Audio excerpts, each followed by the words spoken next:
time to spend a little time while you're up here and get out and look around some. It's a wonderful place to live, wonderful raise children. But we do have challenges, and I hope you can help us overcome some of those challenges. And as Charlie said, if there's anything the city of Ellijay can do to help you in any way, please feel free to call on us at any time. We're glad to. Thank you for coming. Welcome again.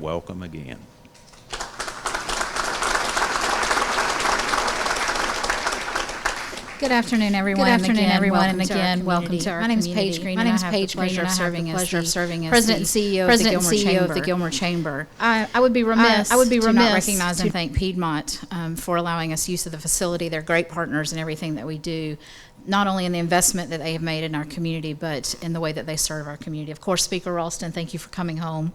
We appreciate that. And thank you to all of the legislators for being here and for the important work that you do. Rural Georgia, a lot of times we hear that there are two Georgias. There's metro and there's rural. I would dare say that there's actually three. All of rural Georgia is not the same. North Georgia especially is a perfect example of the polarities of high wage earners as well as pockets of poverty. We see that in our community. So we like to look at our community here in Gilmer County and recognize that everything is not the same. Here in North Georgia, we do have second homes, retirees, pockets of wealth, but we also have a 24% poverty rate, which we have to address, and that's a local issue, a state issue as well. We also have a struggling economy, even though things are looking up and we're all better for that, but we can't forget what the lessons of the last few years have taught us. We also have one of the lowest average wage rates here in Gilmer County. We are one of 33 counties in Georgia with an average wage rate of below $620 a week. That's something we have to improve here at the local level and across the state. Somebody reminded me this week as we were talking about this, we're still Appalachia. We're still an Appalachian community.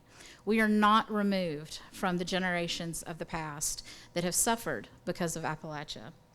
But we can't stop working. We can't stop improving in what we're doing, and that takes every one of us. Speaker Ralston and Congressman Collins were the right path. I know that you all have been to several different communities already, and I don't think anything I say today is going to be earth-shattering, but I just want to echo, I think, what you're starting to hear as you travel the great state of Georgia. Quality, accessible health care is critical, period. It's economic development, it's quality of life, it is basic human need. We are so fortunate that Piedmont has seen, and through the work of you all and the speaker and everyone involved in opening our emergency room, it's the first freestanding in the state. It's a new model. It's turned Department of Community Health on its head, I'm sure. But I do think that and other models like that can be what fixes rural health care. What we've done is not always going to work. Transportation. Everybody talks about transportation. The needs of rural Georgia in transportation are very different than they are, but we still have them as well. We have two income families that have one car. How do we supplement? How do our employers help? We have employers who are using buses to get people to jobs. So we have to address that. Broadband, of course. You're hearing broadband. I heard someone earlier a couple of weeks ago refer to it as the modern day Rural Electrification Act, because it really is. It's bringing broadband and it's bringing those, that very critical piece to rural Georgia. We're very fortunate here that we have ETC, our local telephone company, and they have 90% coverage of our community, but there's a little bridge there of about 10 to 12% that gap needs to be closed so that our citizens and employers can have access. I think you probably have also heard of the opioid and drug problems that we're having, and we're seeing that throughout our community.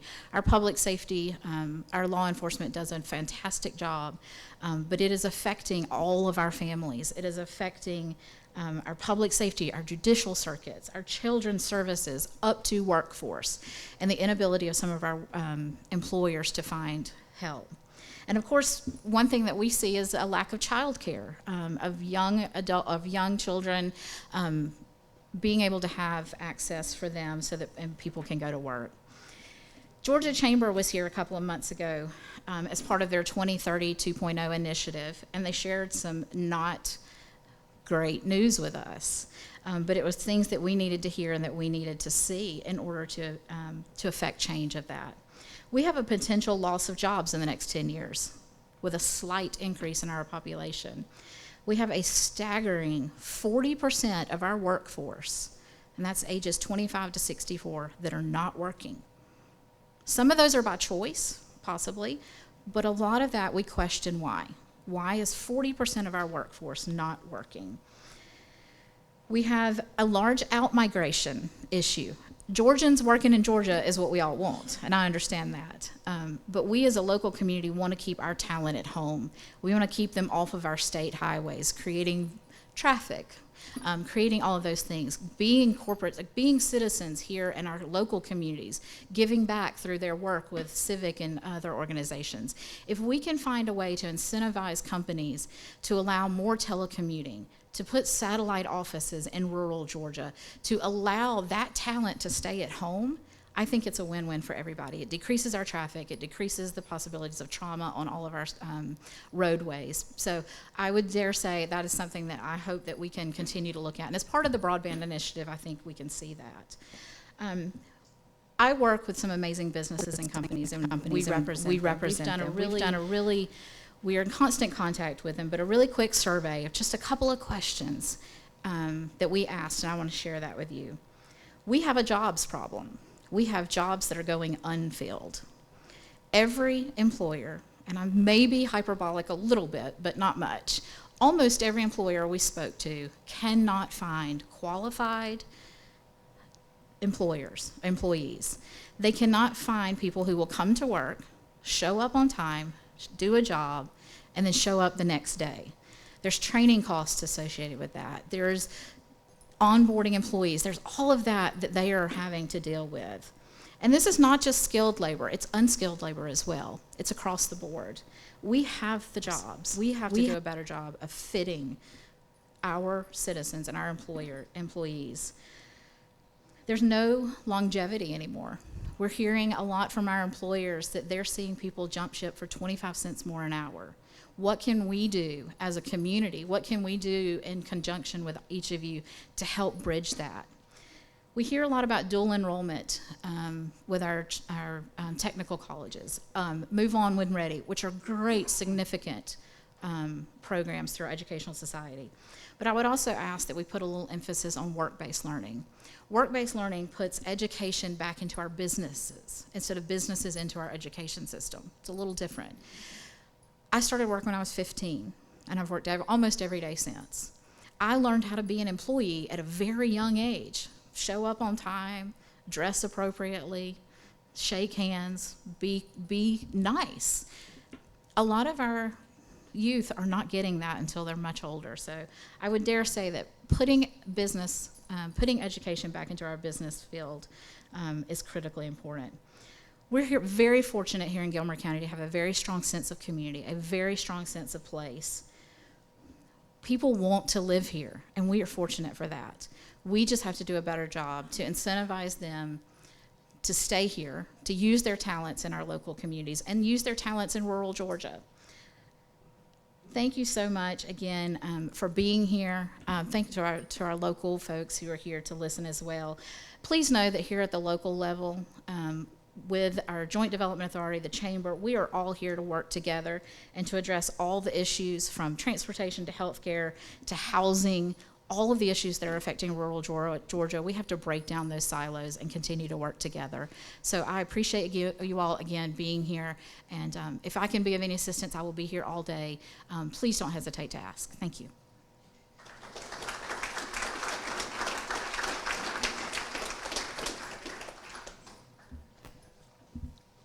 My name is Tim Mercier, and I guess I'm the guy that's charged with talking a little bit about one of the parts of economic development that probably has some of the most potential in the state, and that's agritourism. And where did it come about? Well, the two great industries in Georgia are agriculture and tourism. And it took a farmer trying to figure out how to make a little bit more money to figure out that if we combine the two, we'll be better off. And so you see a lot of farmers getting involved in tourism today.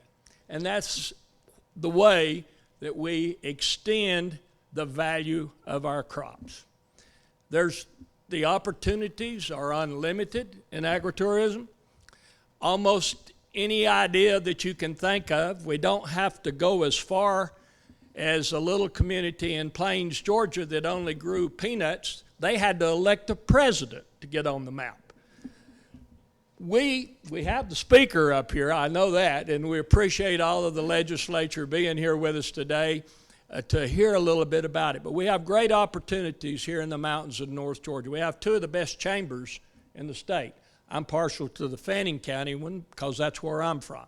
But Gilmer and Fannin are two of the strongest and best chambers of commerce, and I don't believe I'm real biased. I believe anybody that's been up here and looked would agree they are very good at selling our part of the state.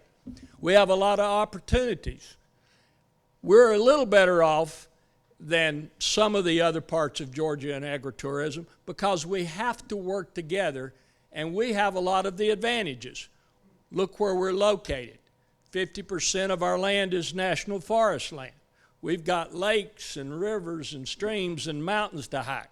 When people go somewhere, they need something to do. They need some kind of activity to be involved in. That's where we are in agritourism.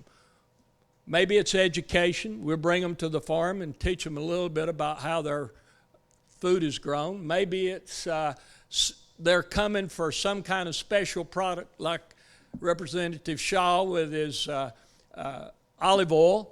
Who would have ever thought we'd be growing olive oil in the state of Georgia? That alone shows you that the opportunities in agriculture are unlimited. But you combine those with tourism and you bring those people to the mountains and you give them a chance to do something different. And that's what we have here in North Georgia.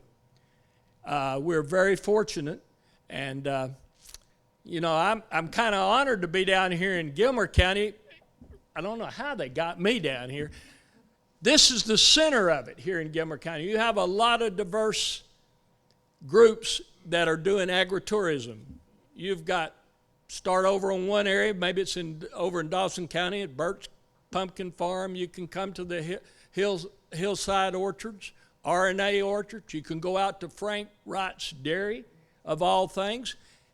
Going to the farm. Who would have ever thought taking kids to the farm to see how to milk a cow or do something like that would be?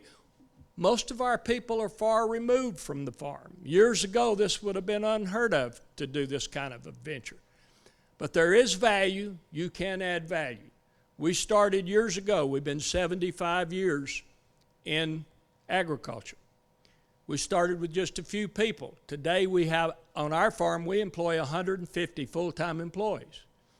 We're open all but 4 days of the year. We have some of those same type activities here in Gilmer County that are also open all year round. We've had to diversify. We've had to come up with different ways to make a living and add value to our crops. That's what agritourism is. And I encourage you not to think too small. We don't have to build big plants. The chamber president's already mentioned, give us the infrastructure. Infrastructure, places for people to go and do.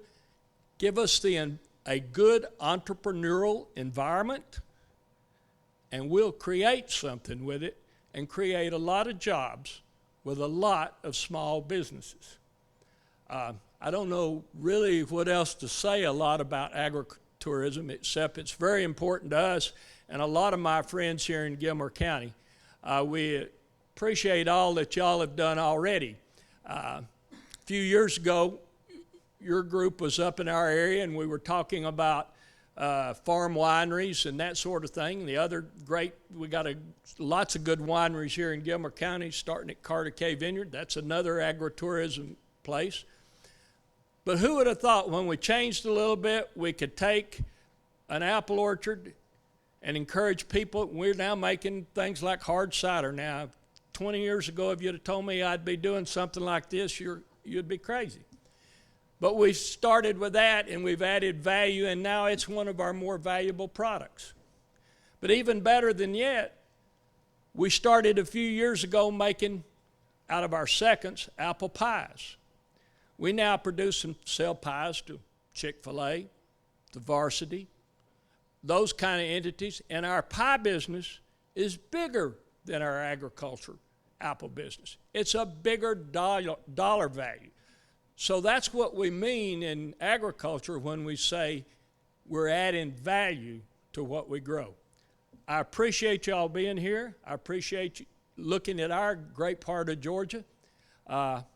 I'm glad we've got a lot of those natural beauties. I got a lot of good farming buddies in the state of Georgia, a lot of them on further down south, and they're all working at doing the same thing we are. We just are very fortunate. We got a lot of other things working for us up here too. It's you go out in the middle of a pine thicket to try to sell something that's pretty tough to do. But we got peach guys down with Brother Dickey here that can do all sorts of things with their part of the state, and there's lots of opportunity. Thank you so very much for being a part of us, and thank you for what you do for agriculture in Georgia. Thank you.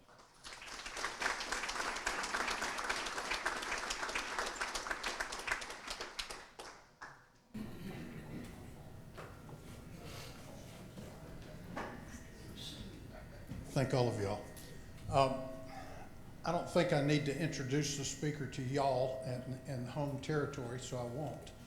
But what I do want to do is tell you that there have been several of us in the legislature that are from rural Georgia that have had some concerns about rural Georgia for quite some time.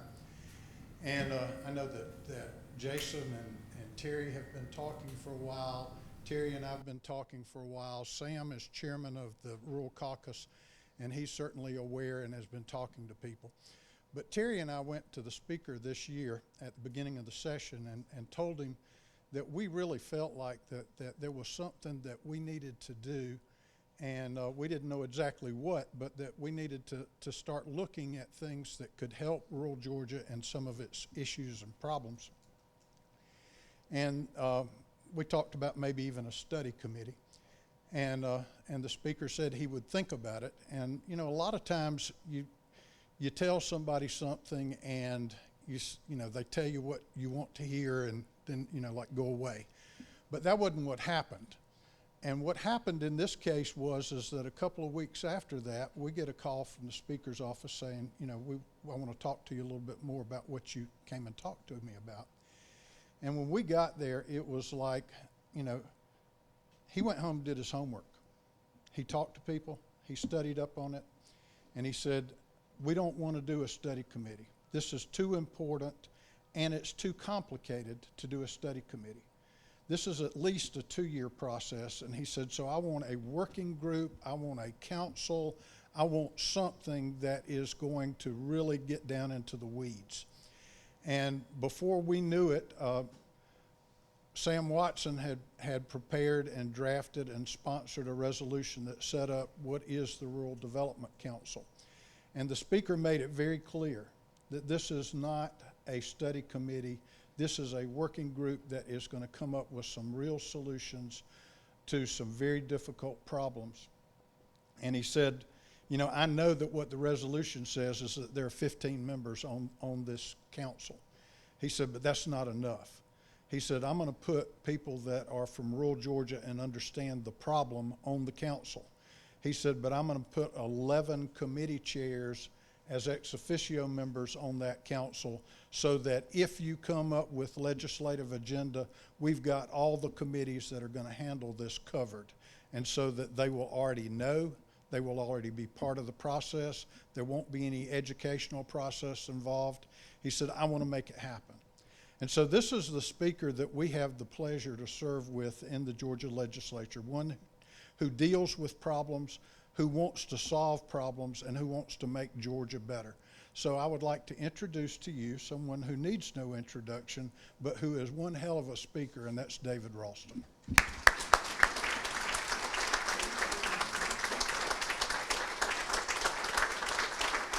Well,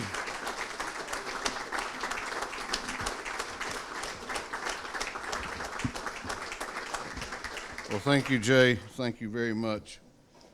You read that off just the way I wrote it for you, and I appreciate that. Before I begin, I want to use something that Tim said about agritourism. He was talking about the pumpkin farm and the apple orchards and some of the activities they have. And I was telling somebody a year or two ago, you know, I paid a lot of money not to drive a tractor with a trailer hooked behind it in the form of college tuition. And now people come up here and pay a lot of money to ride in the back of a trailer hooked to a tractor every weekend, particularly in the fall. So it's amazing how things kind of turn around. Before I begin, I want to thank all the local leaders and community members that have come together to host and facilitate this program today. I think you know now, members of the council, that Southern hospitality is alive and well in the mountains of North Georgia. So thank all the chamber and everybody that's worked hard locally here to put this together. I want to thank Commission Chairman Paris and Mayor Hoyle, and I know Commissioner Dallas Miller, I think, is here. Oh, he's sitting on the back row like a good Baptist back there. So thank him for being here. Thank Paige from the Gilmer Chamber. But I want to welcome all the House Rural Development Council to Ellijay. Ellijay and Gilmer County are very special for me. Not only do I have the honor of representing this area, you're in House District 7, by the way. Nobody had ever heard of House District 7 until 2 or 3 years ago in a primary, and people started hearing about it. But I have the honor of representing this area in the Georgia House of Representatives, and I get to represent my birthplace. And I was born here in this town and grew up here, went to school here, and so this is always home. So, and it made me think about being here today and how home is a very special place. It is where we all come from and where everyone should be able to return to. These days, however, too many young people are having to leave home in rural Georgia as they reach adulthood. They are leaving to pursue higher education at a college or university. They are leaving to take a higher paying job. They are leaving to give their children a chance at a better education or to seek out better health care options for them. We know that Metro Atlanta is growing. In the last year alone, the 10-county Metro Atlanta region grew by some 78,000 people. Yet in rural Georgia, we are seeing counties where the population is stagnant, and in others, we are seeing populations decline as once thriving communities become vacant and boarded up. My goal is that the House Rural Development Council propose policies to foster an environment in which private businesses can grow and create jobs in rural Georgia. The reason is simple. Opportunity and prosperity should not be limited only to our metro population centers. Every Georgian deserves the chance to live, work, and raise their families in each and every community of this state, whether it's urban, suburban, or rural. Fortunately, in rural Georgia, we have many strengths of which we can rightfully be proud. You've heard some of those described here today. Those include natural beauty and fertile soil that continue to grow our largest industry, agriculture. We've got a rich history and a resilient people who aren't afraid of working hard and facing challenges head on. You're going to hear today about one such challenge that this community faced last year when our only hospital closed. Thanks to dedicated local and state leadership and creative thinking, we cut the ribbon on our new Piedmont ER facility earlier this year, and I want to thank the Piedmont healthcare team who is here today to discuss how that problem was solved and you'll hear about that in today's meeting. It is my hope that the model that we have provided here in Ellijay may be put to work in other rural communities that have lost a hospital. So whether it is health care, workforce development, or infrastructure needs like broadband, we have a great deal of work ahead of us. The good news is that I am absolutely confident we have assembled here today leaders who care about Georgia's future and are willing to work together to find new ways forward. As Chairman Powell said, when we put this committee together, I wanted the very best members of the Georgia House of Representatives. I wanted people who understood the problems in rural Georgia. I wanted people who had experience passing big legislative initiatives. And I wanted people that cared about the entire state. So to this community, I want to say that you have people here today that have come from all over Georgia. They have come from Glenville. They have come from Leesburg. They have come from Camilla, Thomasville, Nashville, Elberton, Sandersville, Butler, Cobb County, Dublin. They have come here to listen to you because they care, as I do, about Georgia's future. When I delivered the charge to this council at the opening meeting in May, I reminded you all of the motto of the colony of Georgia. Translated from Latin, our founders here in this state dedicated themselves to work not for self, but for others. Not for self, but for others remains the driving force of this council and its work. And this group also shares my view that, you know, election cycles come and go every 2 years here in Georgia. The problems in rural Georgia can't wait on the next election, because after the next election will be the next election. We need to go to work now, and I intend that this will be the work of this council will be a priority next legislative session.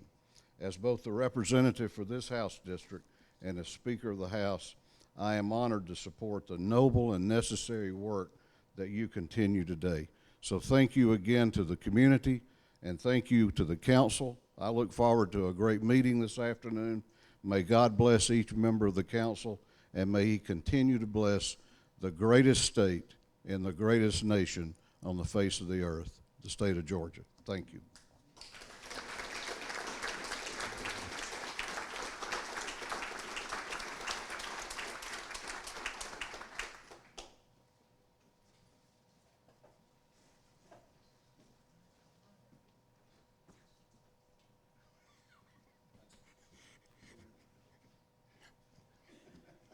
I was picking on the speaker. He left out Winder when he was naming off all the towns a minute ago. That's okay. That's all right. At least I got to be here. Our next presenter, or our first presenter for this meeting, is going to be Mr. Jimmy Matthews.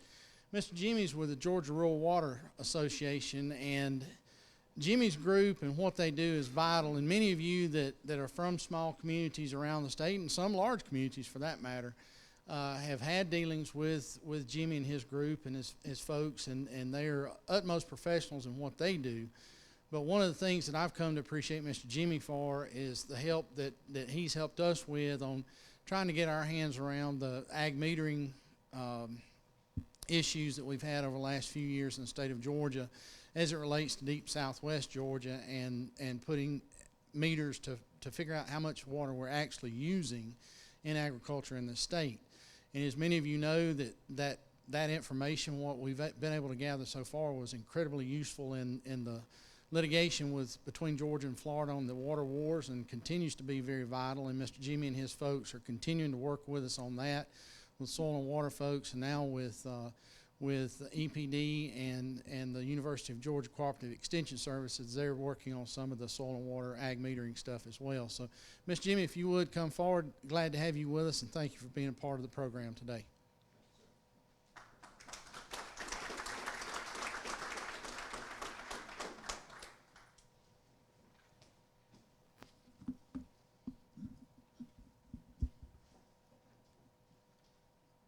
I think the IT group has a little thumb drive. The office told me it's what it is, a thumb drive. And I'm sorry. Oh, and let me tell you, Tim, Paige, excellent. y'all should go to the U.S. Chamber of Commerce with that road show. Oh, I'm telling you, it was very good, very good. Do you need this? Do you need that? No, ma'am, I don't. Oh, you're gonna be my IT person, okay. With Good. backup, right? Okay.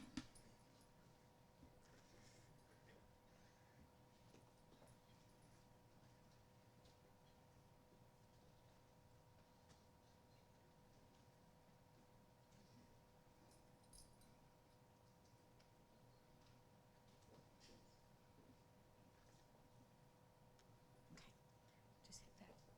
That's the key? That's the Okay. key. You may not believe it's gonna be my first time to do this, but anyway, little bio on me in case you wanna know what my background is, where I came from, and can you hear me okay on this mic? So there's a little bit about Jimmy Matthews. We'll go to the next slide. Okay. I want to back up here. I think I missed one, but anyway. Georgia Rural Water Association, on the program today, on the agenda, it said that we're an authority. That was a typo. We're an association. We're non-for-profit. We're a 501c6, which is a trade association. And our biggest partners will be the state of Georgia. That's our biggest partners other than our members. We work very closely with EPD, GIFA, and DCA in helping them help communities with their problems. On-site technical assistance. Those are some of the things that you'll see there that we do in ensuring that systems have trained ladies and gentlemen that are operating the water system. They're certified and they know what they're doing. That's very important. You've seen the bumper sticker that says if you can read this, you need to thank a teacher, or you need to thank a nurse or a doctor or your lawyer or your legislator. Well, when you take that good sip of tap water, you can thank a water operator, because there's a lady or a gentleman in that water plant back home that's making sure that that water is safe for you and your family to drink and to cook with. Then, when you're going to wash your dishes and you flush your commode, nobody stops to think, where is that water going? It's going to another place for future treatment so it can be discharged back into a stream that's probably better when they discharge it into a stream than it was before it ever came into the surface water plant. And by the way, this part of the country, y'all are blessed, not only with good raw water, but good finished water too before it goes to the homes. So basically you can see we're in the educational business when we help train the water operators and wastewater operators and make sure they have their continuing education points and things so they can remain certified. This is, I think this is an industrial park down in Houston County, and they were having some problems with cross connections in their stormwater and their wastewater. So they asked us to come down to do a smoke test. Anybody familiar with what I'm talking about on a smoke test? We will take a chemical, that's a harmless chemical that we force down into the manhole. And if it comes up out of the ground somewhere, like you see it coming out here, that means there's a leak in the system somewhere. So there's a cross connection maybe between groundwater and surface water getting into the storm drains or the sanitary sewer lines. This is a terrible picture. You can't see it, but down in deep South Georgia, a little town of Cecil buys their drinking water from Adel. When they get through with that water and it turns into wastewater, they send it back to Adel for treatment. We discovered that, or they had a concern because they were sending more water back to be treated as wastewater than they were purchasing as drinking water. So we literally put our employees in their storm system drain and part of the sanitary sewer drain to find out that a wet weather stream or a natural spring had intruded into the sanitary sewer line, so we were sending far too much water from Cecil back to Adel, so consequently their sewer treatment bill was sky high. Well, any engineers in the room? Good. Plenty, plenty of engineers have been trying to find out what happened, and we, by the grace of God, we found it. We were lucky, but we had to get down to the drains to do it. But that's what we're known for, is hands-on, boots on the ground kind of thing. Here again, this gentleman is sounding a hydrant for a leak. We know there's a leak somewhere in the system, and that is a good way to sound it, but you must get the system completely quiet. He was beginning as this plant. This was after the workforce had gone and everything was quiet, and then we go back at night when the streets are quiet. You can only really do a real good leak detection when the town is perfectly quiet. This is a sludge lagoon. I don't know where, but I'm gonna bet it's somewhere in South Georgia. And you'll see the gentleman in the boat there, and he's got a plastic tube like a cane pole, and he's measuring the sludge. And once we get what we think is a correct amount of tonnage of sludge in that wastewater lagoon, then we will come in with like a tugboat, if you will, a small tugboat with a big vacuum cleaner on it, and we'll pump that sludge onto the slanted bank there into a big geotube. A geotube looks similar to a trampoline net, or well, trampoline net would be a good, but it's an enclosed bag, and we pump it in there, and it sits on the side of the bank. All the water drains back into the pond, the sludge dries out, then they take it to a landfill or an approved pine field somewhere to use that sludge. That is a growing problem in Georgia, and we constantly stay busy. One of the first ones that we did was in Blue Ridge, Georgia, and the other one was over in Chatsworth. And we have a lady and a gentleman that live down in Uvalde, and their team, they've been working for us, I don't know, 15, 20 years, I guess. They got up to Blue Ridge, and they had our tugboat, if you will, vacuum boat on a drop deck lowboy, and they couldn't get it over railroad track. So they couldn't get the boat. So they go back to a local Walmart, and they go in and they buy what I call your fishing outfit with your boot, your waders, and they get in there with a big vacuum hose and do it. Now, most folks would have called the office and said, we can't do this job.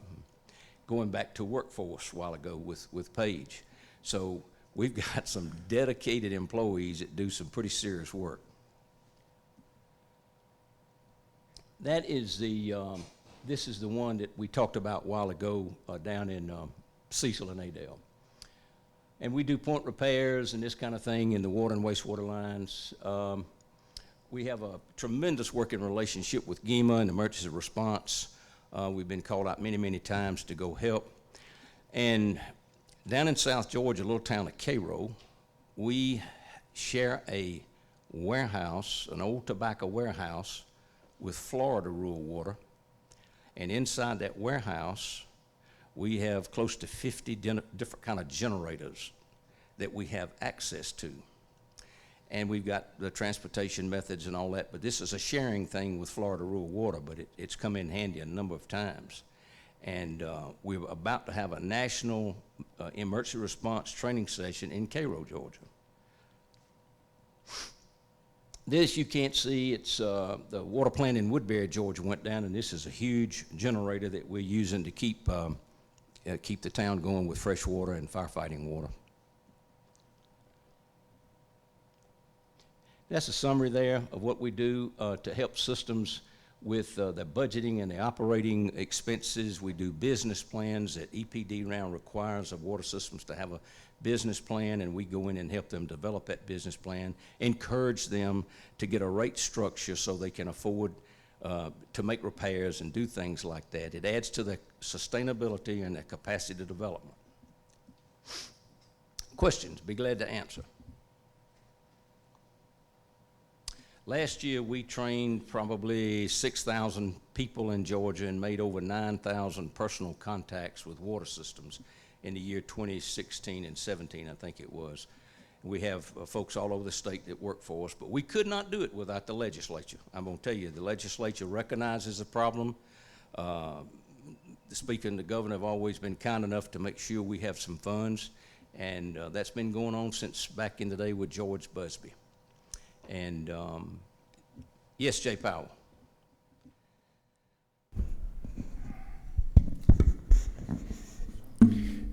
Jimmy, I'm familiar with what y'all do, and I know that sometimes if it weren't for you guys, the small cities in the rural part of the state would not have somebody that they could talk to who would come and help them when they get into way over their heads on whatever it may be, whether it's a well that's failed or whatever it may be.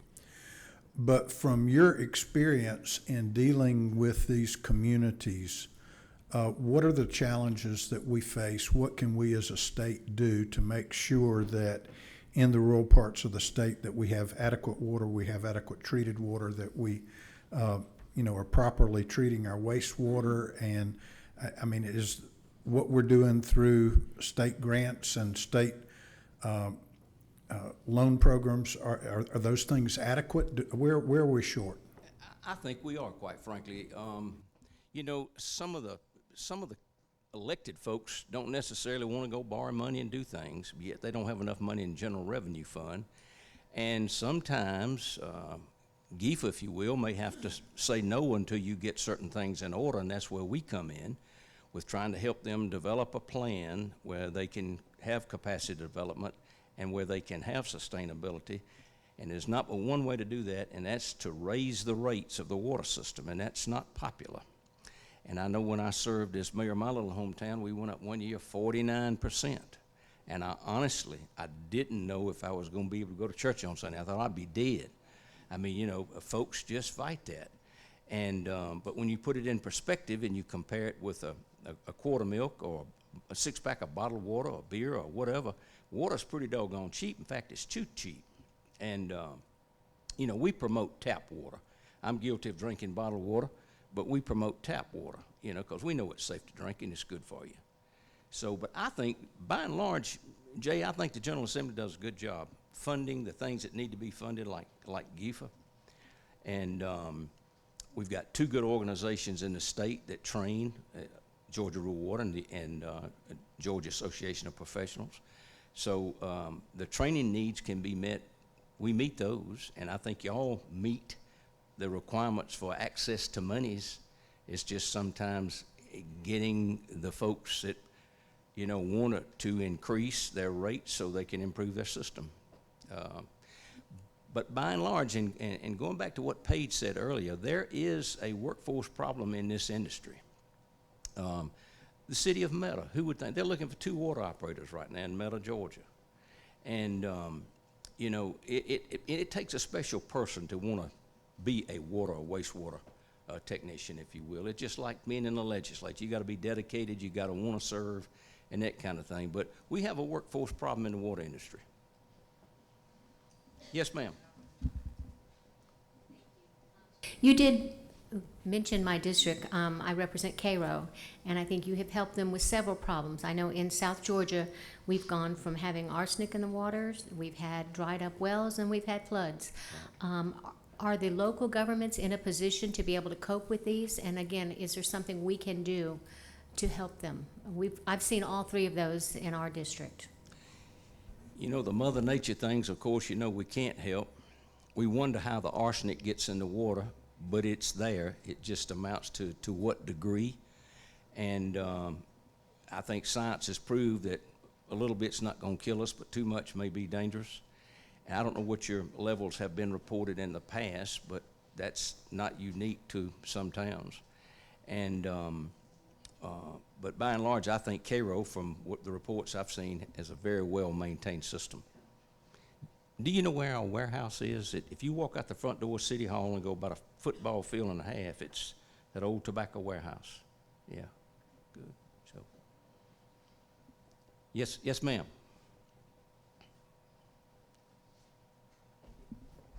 Can you hear me? Thank Yes. you, Mr. Matthews, for being here, sharing Yes. today. Thank you. And I'm just offering a comment to my colleagues, something that we probably can consider as it relates to GIFA, because GIFA's on a loan base.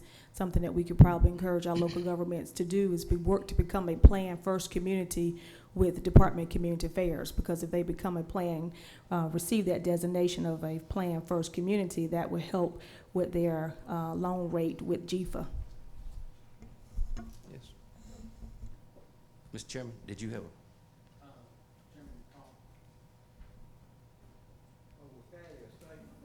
Yeah. Yeah, just a statement, yeah. Mr. Jimmy, first question is, you still Bob Hammer's brother-in-law, right? You know, he looked up and married my first cousin. Yeah, right. The other question I have is what you've been talking about mainly is municipal system. Do y'all work with somebody that gets out in the middle of nowhere in rural Georgia and builds a little community and have a community well for everybody instead of 15 wells? That's right. Do y'all We do. work with them? We do. You know, literally, well, you take Lowndes County. Last count, I think they had over 300 community water systems within that county. Now, that's your KOA campgrounds, your restaurants, your truck stops, but nevertheless, it's a water system, a community water system. And if a water system serves 25 or more persons per day on an annual basis, that's considered a community water system. What we do on the very, very small water systems and the, as I call the private independent water systems, we have a contract with the state through EPD. It's a pass down from EPA, and we do what we call synthetic organic chemical water testing. We go out and collect the samples in these systems, and we do it for 3 consecutive quarters. We do that on Monday, Tuesday, and Wednesday, and then we take the samples to the EPD lab in Atlanta. And if they can pass the litmus test for 3 quarters like that, and there's no sign of any kind of synthetic organic chemical, then they're taken off the list and is considered sure enough safe. So yes, we do work the private systems, and we have a lot of private independent systems that are our members that call on us from time to time, because EPD will inspect them as well. So even when they get past the 3 tests, if there's a problem, y'all. We will still, we would like for them to be a member, but we don't turn down anybody if they need help. We go do it and everything. So, yeah. And I'm proud to say that our generators that we have in Cairo, of course, GEMA has first shot at all of those. We sit and wait for GEMA to tell us where to take them. And so we have a great relationship. We have a person on staff that goes to GEMA upon, notice that there's a need and everything. Yes, ma'am. Cecil is in my district, so I just want to say thank you for helping to solve their problem. It's Yes. been and Yes. I suppose, what did y'all do when you found that there was a freshwater well? Charles McCann from down in Hayhira physically got down in there with some kind of special substance, and he sealed that hole. And I'm sorry that the picture didn't come out very good here, but he actually had to get down in there after we determined it was safe. You have to do a little safety check, before you go climbing into a sewer line. But he did, and he puts on all the safety gear, and he goes down with a special chemical, and he sealed it up, and it stopped it. But I mean, literally thousands of gallons of spring water had burst through that pipe. And then Adele was treating it and sending Cecil the bill. And it was, pretty bad. I don't know how they ever settled up. We didn't get into all that. But we fixed the problem, Another problem. So. Any other questions from the council? All right. Thank Doesn't you. appear to be. Thank you, Mr. Jimmy. Thank you.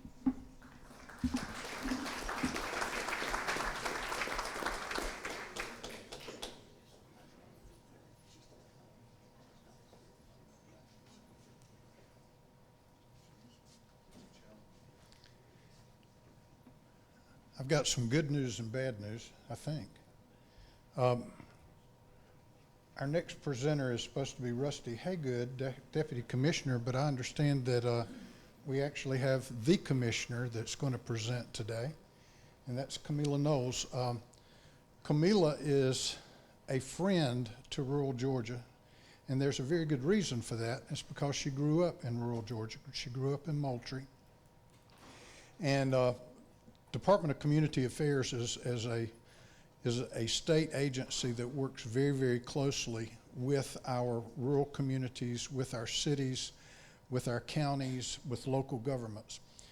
But there are a lot of agencies that are reactive, and when something happens or somebody has a question, then they respond. One thing that I've been impressed with Camila about is Camila sees a problem and she wants to go out there and address it before somebody brings it to her. We had some legislation this year that Penny Houston carried that actually originated last year that dealt with downtowns and trying to bring businesses back to downtown, trying to create jobs in our downtown areas, and this bill actually passed this year. I think it's going to be a real benefit for our communities. And it was the brainchild of Camila Knowles. So she is not reactive, she is proactive. So let's give a warm welcome to Camila Knowles.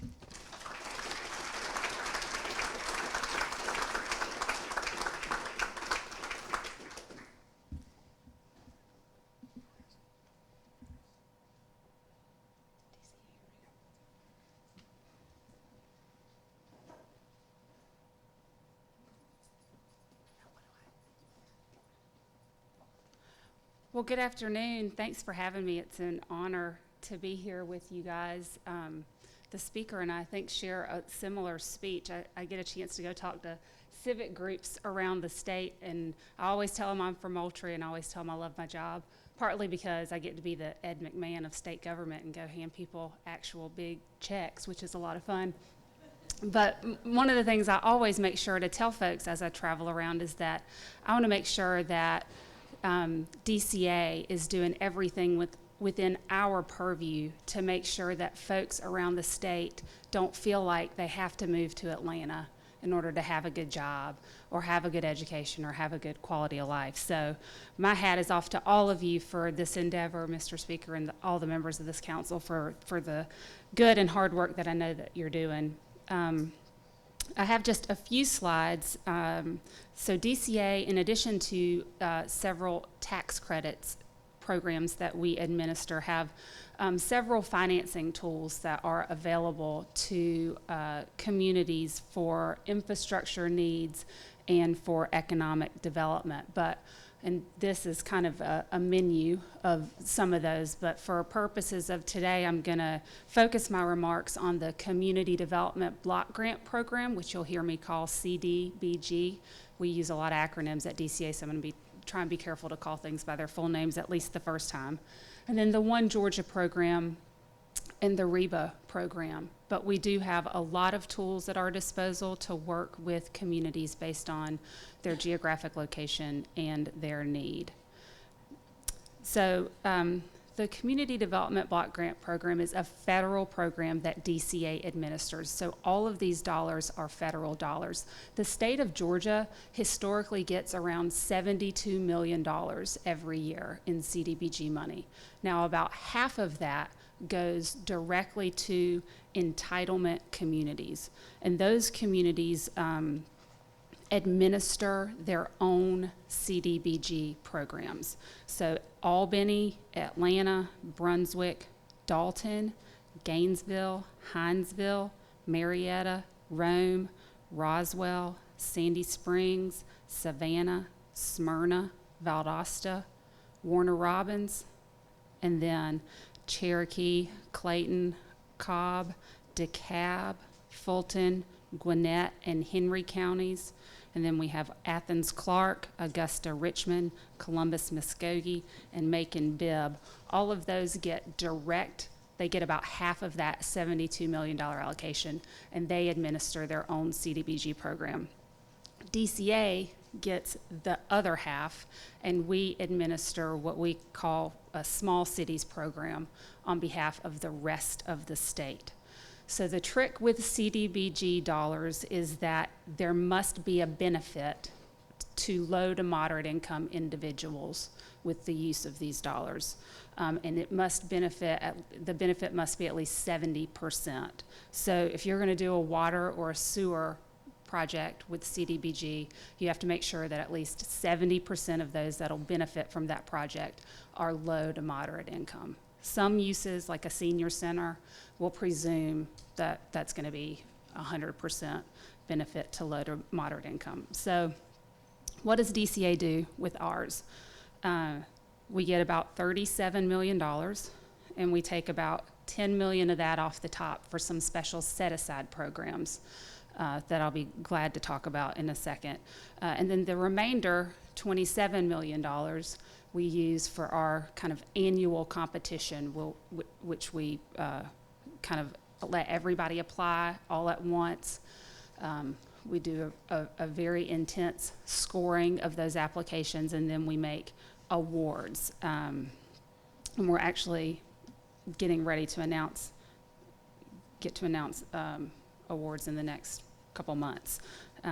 So the set-asides, $8 million we set aside for the employment incentive program. And this is a set-aside for economic development purposes. So these are using those federal CDBG dollars for economic development. If you want to do that, your benefit threshold is a little bit lower than our annual competition of 70% benefit. You only have to have a 51% benefit. And that means you're going to have a company or an industry that's going to create or retain jobs, make an investment in a community, and employ at least 51% of people who are considered to be low to moderate income. And we use the money for infrastructure needs, publicly owned infrastructure needs, water, sewer, roads, rail spurs.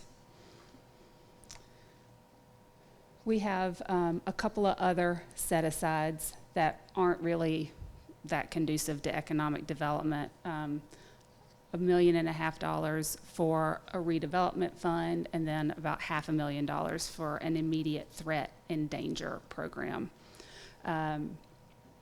The main action that we see is in our annual competition, and in fact, most years we end up rolling a little bit of money from our employment incentive program into the $27 million pool to just award to communities in the annual competition. Our historic award amounts have been capped at $500,000. This year is the first year we've raised those maximums to $750,000 if it's a single purpose application, or $1 million if it's a multi-purpose application. For EIP, the maximum award amount is $750,000. For, I keep bouncing back and forth between annual competition and EIP, and I apologize for that. For annual competition, it's once a year. And so if you have communities that you want to encourage to apply, know that that funding opportunity happens once a year. So usually in December of the year prior, we'll have, and we'll kind of start our application process with a workshop. Last year we had our workshop in Macon. I'm not sure where we're going to have ours this year, but we'll kind of go over what it means to apply, what you have to do. Throughout the course of the kind of application period, we have staff around the state that are able to go to whatever community and help with technical assistance. We have staff at headquarters in DCA that are able to answer any questions that folks might have. We have a applicant's manual that we keep on our website that kind of go over the rules of the road. We pass those out at every applicant's workshop that we do. It gives time frames for when things happen, and it gives guidance on what types of projects can be funded and what types of projects can't be funded. We also get a lot of questions about whether or not communities that are looking to tap this resource need a grant writer. Not necessarily, but I would say most of the ones that are successful in their application do utilize some sort of grant writer. I know a lot of regional commissions can be helpful in this regard, and some choose to use private grant writers, but these are federal dollars, and so there are a lot of strings that come with them, and so the applications can be a little bit tricky. So once we get all the applications in, then we kind of score them against each other, and then we'll announce those awards, usually September or October timeframe.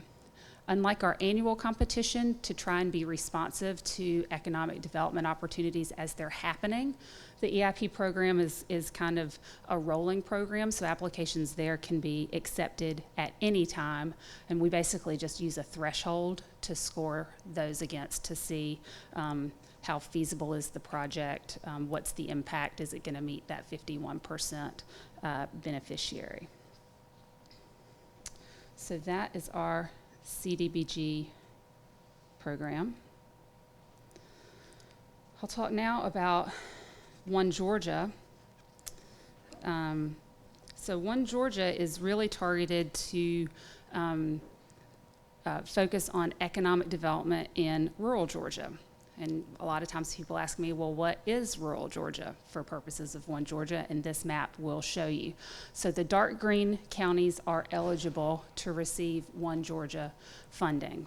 The light green counties, I hope you can see the difference, are conditionally eligible, and then that gray color are not eligible. If a county is in that light green color, if they want to receive One Georgia funding, they're going to have a letter of support from a fully eligible county for in order to receive the money. So One Georgia is unique, state funded, because it's really the only source that we have that is capable of assisting with capacity building. Everyone else is going to have some sort of economic development prospect in hand. So there are kind of two pots within the One Georgia. That equity pot of money, which is at the discretion of DCA to control, can be used for capacity building. So there doesn't necessarily have to be an economic development project associated with a grant award there. The other pot is the EDGE pot that the Department of Economic Development recommends to DCA to fund, and those are deal closing dollars, so there's always an economic development prospect there. Equity eligible uses, again, publicly owned water, sewer, roads, rail spurs, land acquisition. We also do loans for equipment or spec buildings. The maximum grant amount on equity is $500,000, and we have quarterly rounds of awards. For EDGE, again, those are the state deal closing funds. There has to be an economic development project associated with it that must involve interstate competition. The Department of Economic Development will send a recommendation letter to DCA for those competitive projects, and then we would fund them. We just write the checks basically on those. There's no maximum grant amount on the EDGE, and you can apply at any time on EDGE. REBA is the Regional Economic Business Assistance Program, and it's really like that EDGE program, but it has a statewide reach. So it's deal closing dollars, but that can be used anywhere in the state. So even in those light green or gray counties.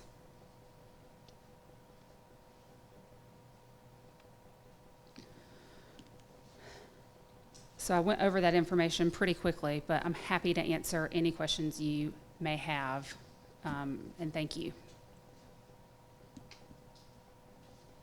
Camila, on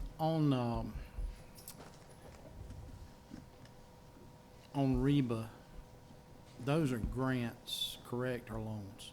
Grants. Grants, but if the conditions of the grant are not fulfilled, then that has to be repaid. Right. Okay. So with any of our deal closing dollars, we want to make sure the state is a good steward of the money. And so the company is going to commit to making a certain level of investment, create a certain number of jobs, and then we make sure that they meet those obligations, or else we claw back that money.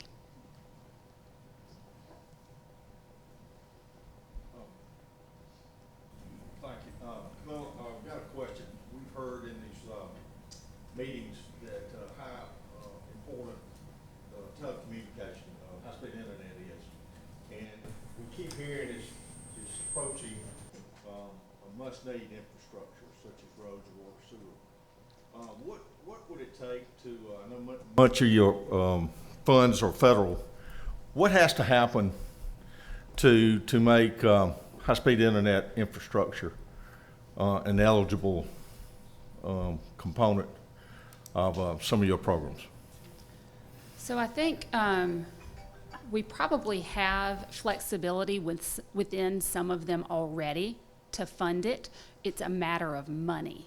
And I know that the cost associated with these can be pretty high. And so it depends on if you want to put, for instance, all of the Appalachian Regional Commission money that the state gets in any given year towards part of a high-speed system in one community.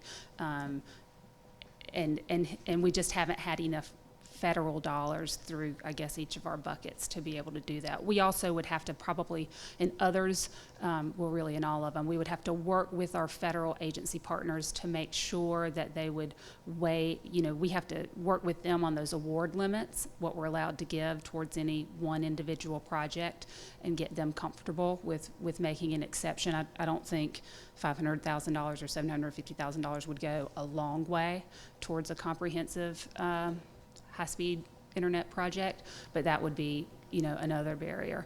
But it's certainly something we're talking a lot about and willing to look at. It just is, I think, total dollar cost is a challenge. Reinders.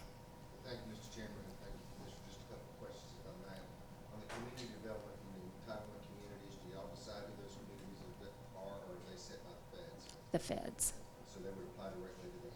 They get their own allocation automatically, and they determine how they want to spend it. Does that affect your decision-making at all on the other $27 million for the annual competition? Do they naturally are excluded since They're excluded. They are excluded. And I know that we had a program in One Georgia, and those funds are set to run out with the tobacco settlement. We had a program at one time where we dealt with airports. I can't remember the name of that, some of the expansions and things of this nature. Is it possible that we can use any One Georgia funds in the future for some of that broadband expansion?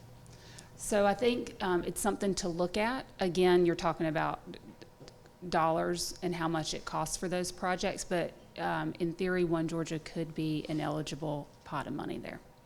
So you don't know of anything that would prohibit that? I'm not aware of anything that would prohibit that.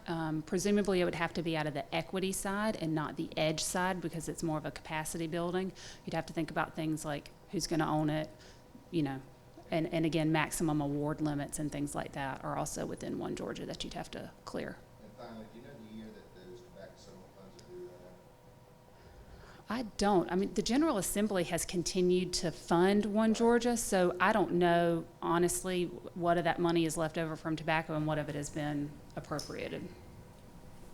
Mr. Chairman, we've typically just been putting state funds in over the last several years, because most of the tobacco settlement funds been being used for cessation, treatment, those kind of things, and so we've just been putting state cash over. 23, 24, 25, 26, and I just actually didn't know that. I think we've got 11 or 12 years left in the master settlement agreement. Thank you. On One Georgia, Edge, Reba, all of those, what have y'all been seeing probably over the last 3 or 4 years as a trend for what most of those been requested for? So we've had good geographic diversity in terms of project locations with EDGE dollars. I would say that's been all over the state, and likewise with equity. So I'm not sure if I'm getting at what you're asking. Is it type of projects? Yeah, or what type? Okay, so equity, you're probably going to get the most diversity because EDGE awards are all deal closing, jobs are locating. We've seen a lot of water sewer infrastructure. So for instance, extending water, sewer in an industrial park. We've done land acquisition in industrial park. We've done loans for spec buildings to try and get some inventory for a development authority to show to prospects. I would say those are probably the most common types of requests that we get on the equity side.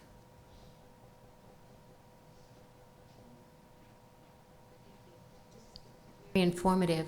I have a question. Does it relate to, you've named cities and counties. What if there's a regional authority? Can a regional authority apply for any of these dollars, or does it still have to be done by individual government entities? So the CDBG has to be a county or a municipality. The One Georgia can be a development authority or a regional authority. Mm-hmm.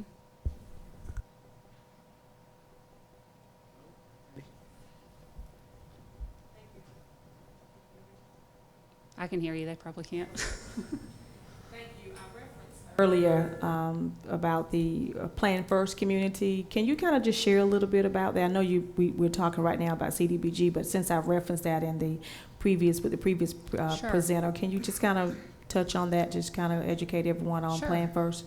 Sure. It's a designation that communities are able to receive, and it really relates to community's comprehensive plan and how you do at developing that plan and then implementing that plan. And so what DCA likes to do is reward communities that have done a good job with coming together, citizens' input and everything, and developing a good comprehensive plan, and then not just putting it on a shelf, but really working down what that comprehensive plan entails, and communities can apply to get this designation. So there's an application process. Again, once a year we recognize a certain number of communities with this Plan First designation, and there are a few benefits of receiving it. One, as Representative Bentley mentioned earlier, is there's a little bit lower of an interest rate on a GFA loan. Another benefit is that you would be eligible to apply for a CDBG grant every year rather than every other year. And so it really kind of rewards those communities that are developing a comprehensive plan and then looking to fund projects and accomplish projects that are in line with it, rather than saying, oh, DCA has some money, let me come up with something that I could ask them to do with that money. We're saying if you've got a plan and you've got a project that's in line with your plan, we would rather reward that, if that makes sense. The entitlement communities.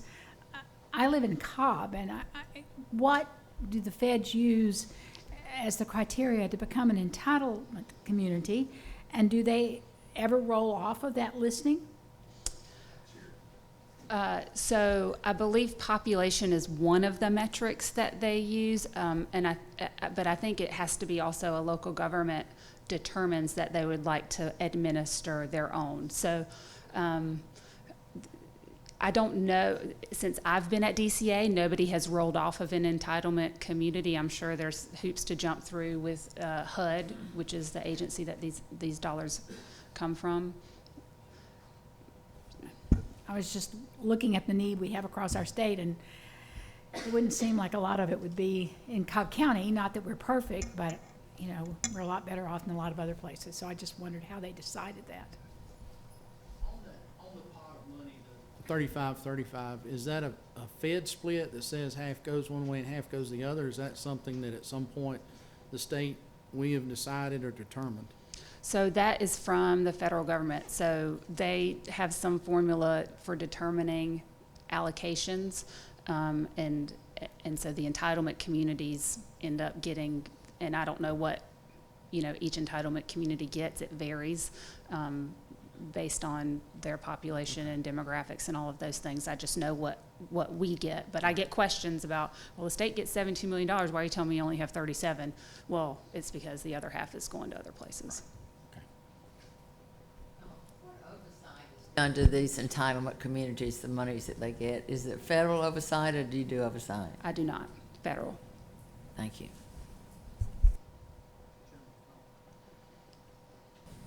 The 5 counties that I represent are down in South Carolina, Florida, and they will give away grants over there to get in the industry for each one of the states. And we, and I don't know that they come out after they give away everything.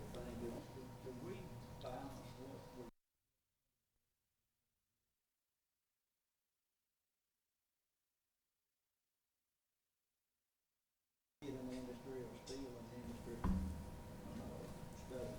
So I know, I'm not involved in those decisions, I just sign the checks, but I know that our friends at Economic Development are, they do a great job and make sure that they offer an appropriate amount to try and lure the company without, as you say, giving away grandma and not being responsible for the state money that they're using.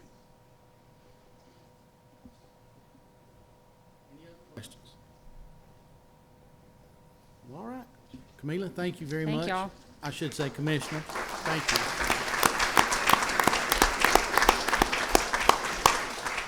You gonna need Kevin or want me to?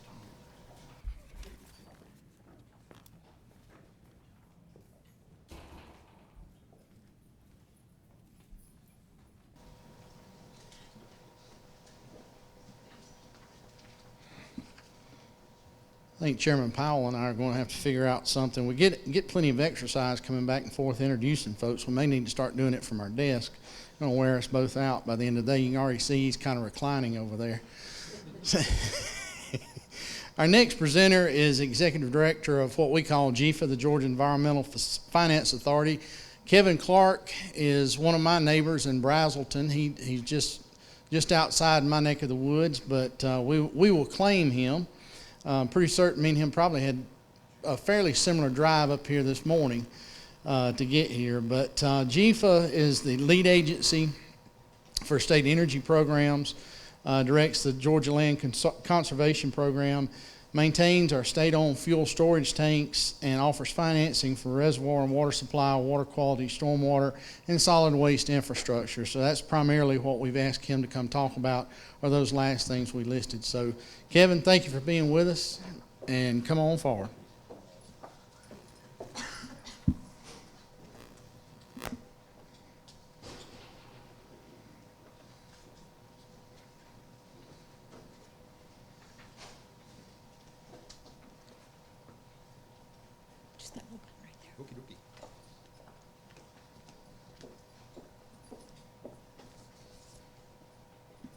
Sign of old age when I have to put my glasses on to see a screen.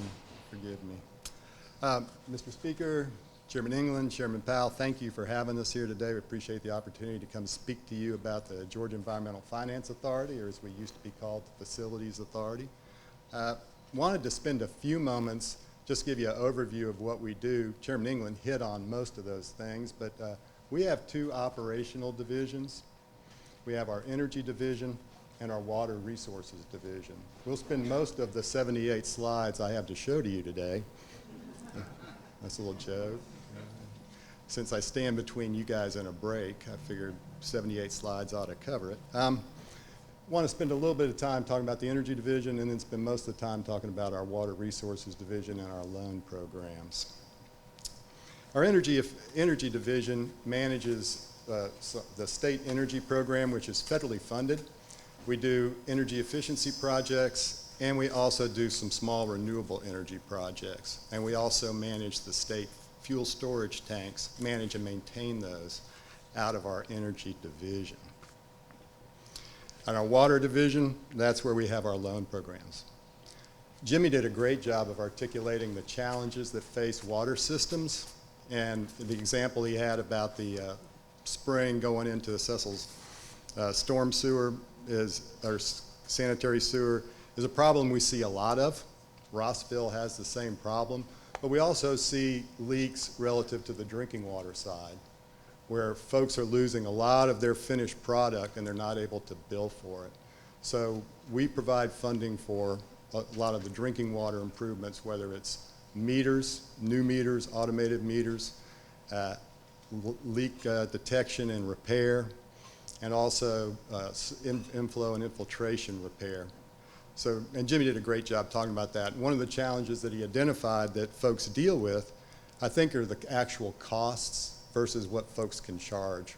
And so we try to encourage folks as best they can, recognizing it's both an economic and a political issue, relative to how can you keep your rates at a level where you can afford to do your capital improvements, and you can afford to provide the services that you need, and afford to keep up with the regulatory requirements that are ever-changing and necessary in order to protect the environment. So those are all challenges that local governments face and water suppliers face that we try to help help them manage that through financing. Martha Douglas is here. Martha, wave your hand. Martha is our Water Resources Division Director, so I wanted her to get a chance to see you guys and be introduced to you. Martha manages our Water Resources Division. That's where we have our loan programs. Our loan programs will finance, of course, water, sewer, solid waste, and land conservation projects. And we have 4 programs that we utilize to fund those. 2 of those programs are state-funded, and 2 of them are federally funded. The state-funded programs are the Georgia Fund and the Georgia Reservoir Fund. The Georgia Fund is our program that we utilize primarily for economic development, for emergencies, and for smaller projects that folks need to do in a hurry. The federal programs, especially the drinking water side, will not allow us to do economic development projects. So we utilize the Georgia Fund to provide drinking water and pretreatment and things like that for economic development projects. We are able to utilize the Clean Water SRF, or State Revolving Fund, for economic development projects. So when it comes to sewer and storm sewer work, we are able to utilize the federal dollars for that. We have the other state-funded program is the Georgia Reservoir Fund. The governor's water supply program was funded out of that. We've loaned almost $200 million in that program to date, funding 2 reservoirs, various interconnections, various wells all over the state. And that's been a very, very good program. We're seeing some tangible results. Hard Labor Creek is filling up, is completed and filling up now. Richland Creek in Paulding County is under construction. Those are the only 2 projects that have been permitted from a reservoir standpoint. We've had several wells that have been drilled, had some interconnections put in. So that program's gone really well. And we're really happy with how that's working out. On the federal side, again, we talked about the Clean Water SRF, or State Revolving Fund. Again, fancy word for sewer work. But clean water is what we use for storm sewer, wastewater, and land conservation, or non-point source pollution control. We're able to utilize the Clean Water Fund for that. The Drinking Water SRF, or State Revolving Fund, is exactly as it says. It's for drinking water.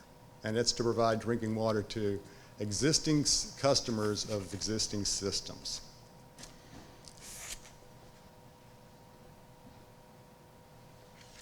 We are able to provide financing to cities and counties, water and sewer authorities, community CIDs, or community improvement districts, and development authorities. Basically anything that is set up by the legislature, whether as an authority, we are able to loan money to.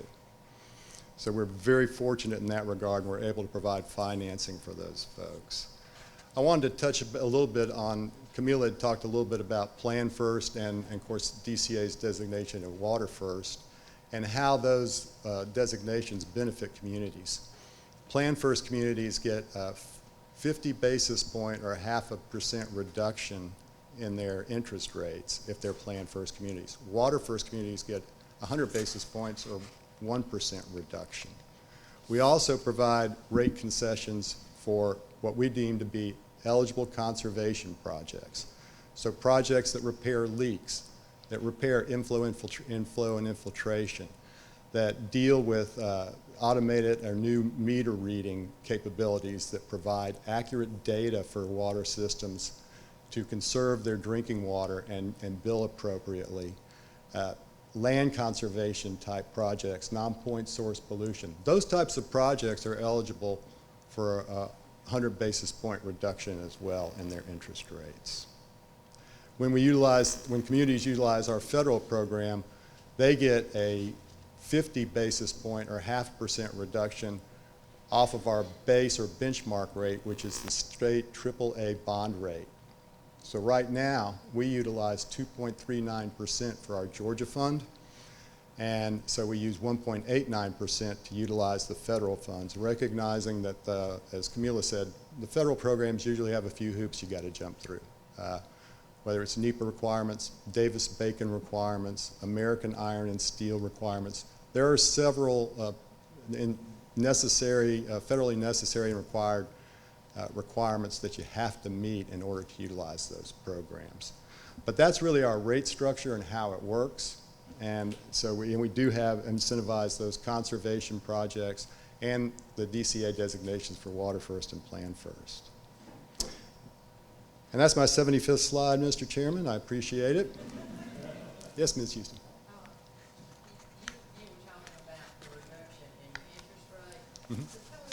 You already had this, was already had a loan and was paying, and then they got this designation. Do you redo the loan? No. Thank you. No.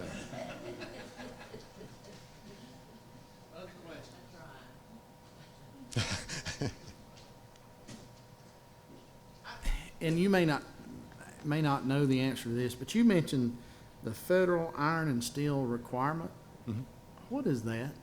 That's the first time I've ever heard that. Oh, you haven't heard that one? It's really kind of a holdover from the stimulus days, where there was a big emphasis on using American iron and steel products. So when it comes to rebar, certain valves, steel, any kind of thing like that, you have to utilize American products of that. So we see a lot of that in valves, in piping, things of that sort, fittings, flanges, things like that. And that's one of the federal requirements. I suspected that was the case, but I just wanted to make sure. I kind of like that. Other questions? That was pretty good presentation on 78 slides there. Well, that being the case, Kevin, thank you for being with us. And if you don't mind, and I would say this of our other presenters so far this afternoon, if everyone would just kind of hang around till the end this afternoon, because we like to bring everybody kind of back up and just see if there are questions that have been thought of since your presentation. So with that said, we're going to take a 15-minute break. Please be back in your seats at 2:25.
I know it.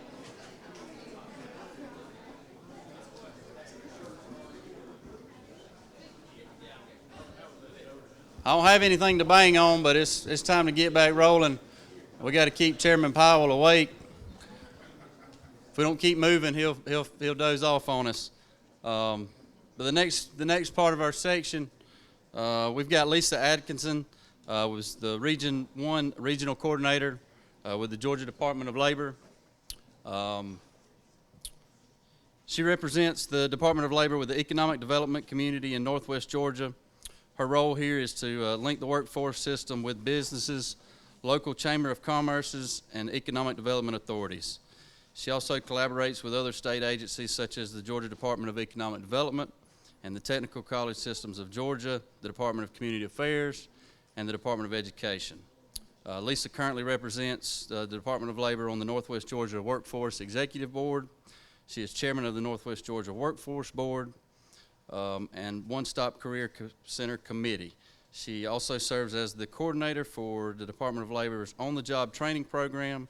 Lisa has 25 years of experience in workforce systems and management with the Georgia Department of Labor.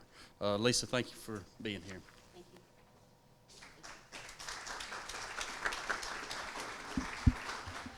Okay, first of all, I have my boss with me today, so Linda's going to talk about, Linda Manis is the director of the Business Service Unit, which is a new unit with the Georgia Department of Labor.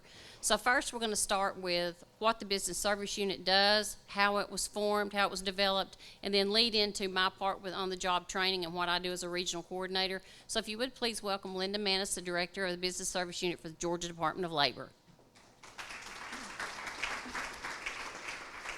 Thank you. We're not going to bore you guys today with the PowerPoint. We're going to be the live PowerPoint, so just bear with us.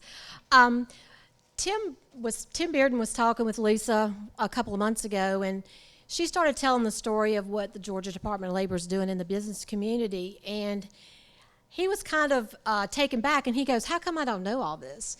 And she goes, "Well, I don't know. We can tell our story if you'd like us to." So he invited us to come in today and tell you a little bit about what's going on in the Department of Labor from the business side, the economic development side, and the employer piece. And so in 2011, Mark Butler was elected Commissioner of Labor, and when he came on board, one of the first things that he did was he saw a real deficiency with our communication with our business community and our employer community, and so he made a promise to that group that he was going to focus on them. So the first thing that he did when he came into office was he created the Regional Coordinator Program, and that's a program that works exclusively with the economic development world.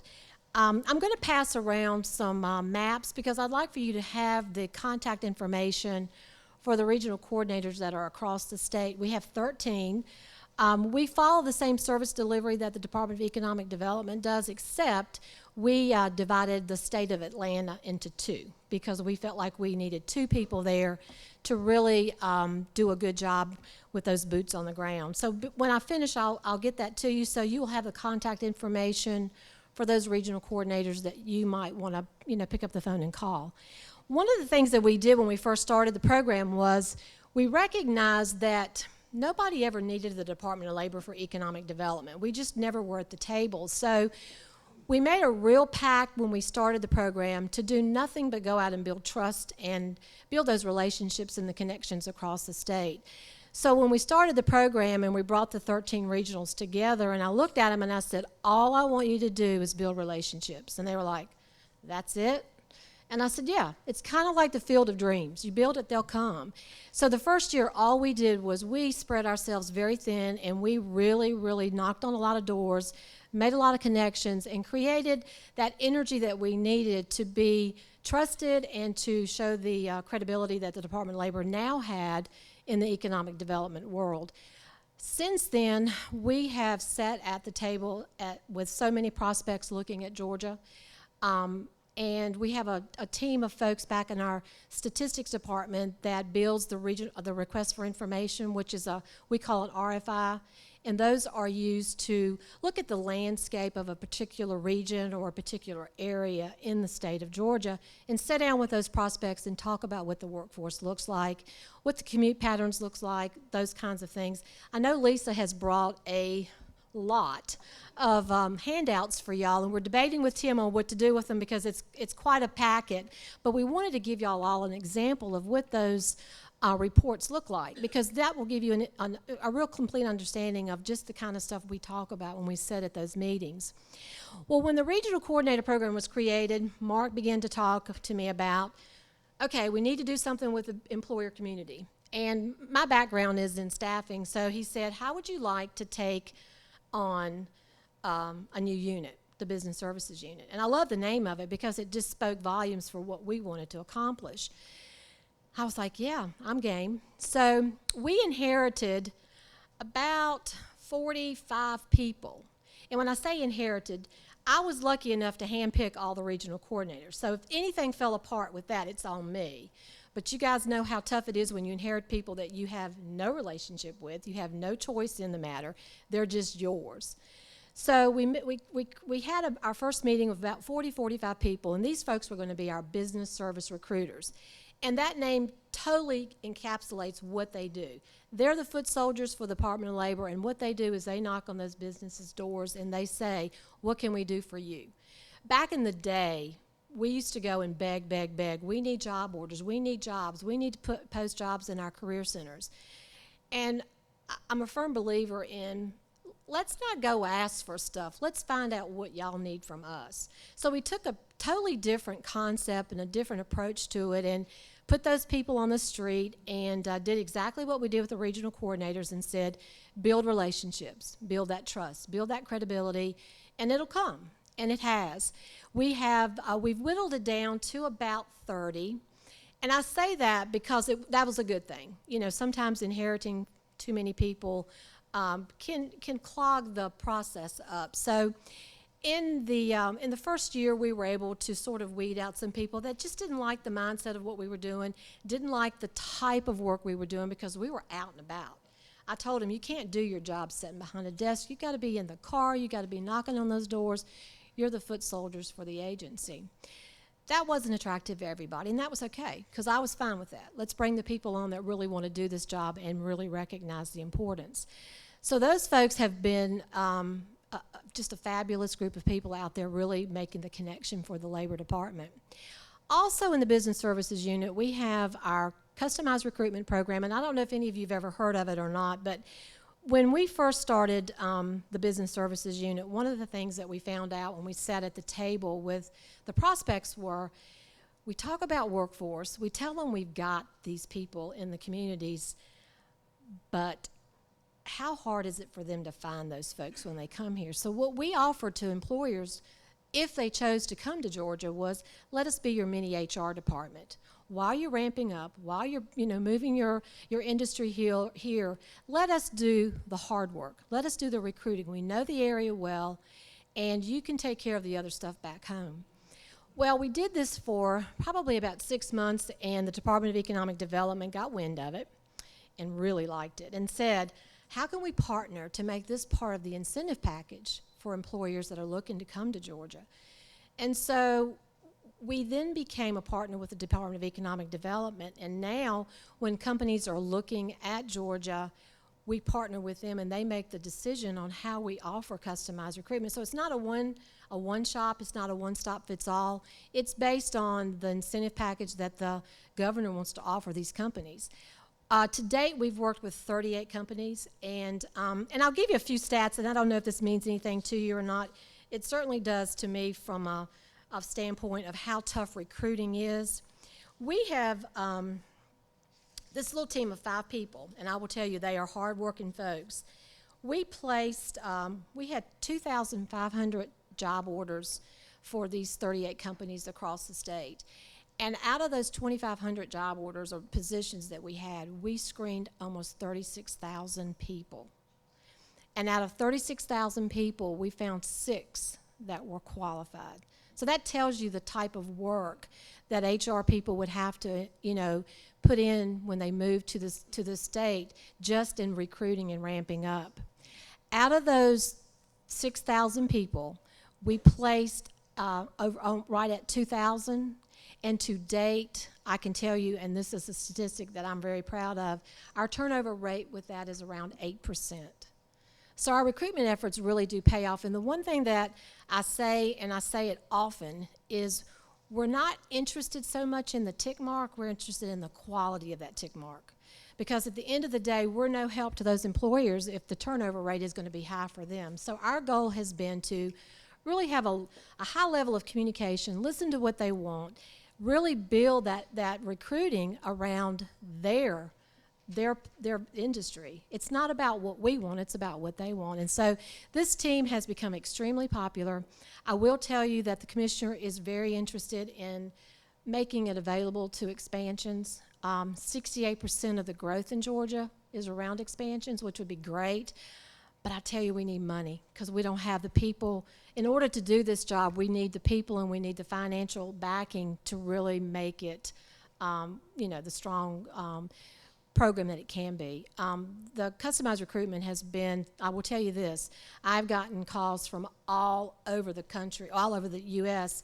asking me, because we're the only state that does this, Linda, can you come teach us how to do it? And I'm like, I'm not going to do that. That's ours. I'm going to keep it under bay as best I can, but when we first rolled the program out and it became really popular, I was getting calls all the time from all different states. And I told the commissioner, I said, we got to hold on to this. I said, we can't, we got to keep this a secret here because I don't want to teach other states how to do what we're doing.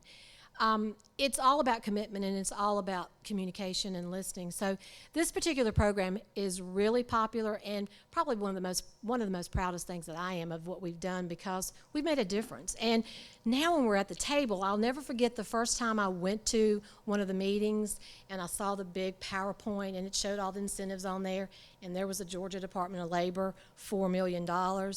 I mean, I couldn't have been prouder because I knew then we had arrived. We were there, we were part of this, and we were making a difference in the state. And that was what we had wanted to achieve for so long, so we had finally done that. I'm taking too much time, Lisa. I promise I'm stopping. The other couple of things that we do, career expos. We host career expos across the state.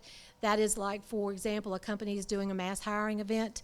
We will do that for them. We'll have events and we'll send out press releases, invitations to job seekers to see if we can't fill those positions. Last year, we hosted 118 events. That may not sound like a lot, but there's a lot of work behind that. And at those 118 events, we saw over 19,000 people. So we do all the logistics of that. We do all the recruiting efforts. We have the staff there. So it's a big operation to pull together, but that's a really important piece of what we do as well. We also have a small little team called the Special Workforce Assistance Team. And I was telling Tim a little bit about this before I came up here. You remember back in the day when Dalton was really, really booming with the carpet industry and they just started closing left and right? What do you do with those people that have that skill set in carpet when there's no more carpet industry there? So what we did was Brian Anderson there at the chamber called us one day and Lisa and I went and met with him and he goes, I don't know how to get these people back to work. So we went back to the commissioner and we said, we have an idea we want to run by you. Let us go up there and see if we can't give these people a shot in the arm. And we went up there, we spent about a month. I took a team of about 30 people, and we were in and out there for a good 30 days. And we were able to get a lot of those folks back to work. And what that meant for us was all we did was go in there and sit down with them and just encourage them, help them with their resume, give them some tidbits on how to get back into the workplace. It is so hard for folks to get back on their feet once they've drawn that unemployment and they've been able to hold on to what little bit they have, and they get, I don't want to say they get lazy, some of them do, but I think some of them just get so discouraged they don't have the confidence to go back out there and really look for jobs. So one of the things that we did was we just were there to give them a shot in the arm. And it really did help rally that area. And Brian has been a real advocate for our team because we made a difference. We did exactly what he wanted us to do. And it wasn't hard. It was just time intense and labor intense, and it was definitely well worth it. The last two things I want to mention is Georgia Best. We have a Georgia Best program that we have in the high school, the middle school, and some of the elementary school, and in some colleges, and it is a soft skills program. And you guys know workforce deficiency is not just hard skills, it's soft skills too, big time. I wish we had classes for parents because I think that's where we need to start, but I don't have time to talk about that. But this program has been really, really popular. We're in 218 schools now, and last year we had 31,000 participants, and we were able to give out about 14,000 certificates of completion. We are working on a component of Georgia Best for existing workforce with employers. I've been saying this for 2 years. This has been a tough one to pull together because there's so many challenges with that, because there's just so many different challenges with employers, and then you've got the different levels of businesses across the state. But I'm committed to making that happen, and we are working on it feverishly now to see if we can't roll out a pilot for businesses to look at this. We're also the home of employer committees.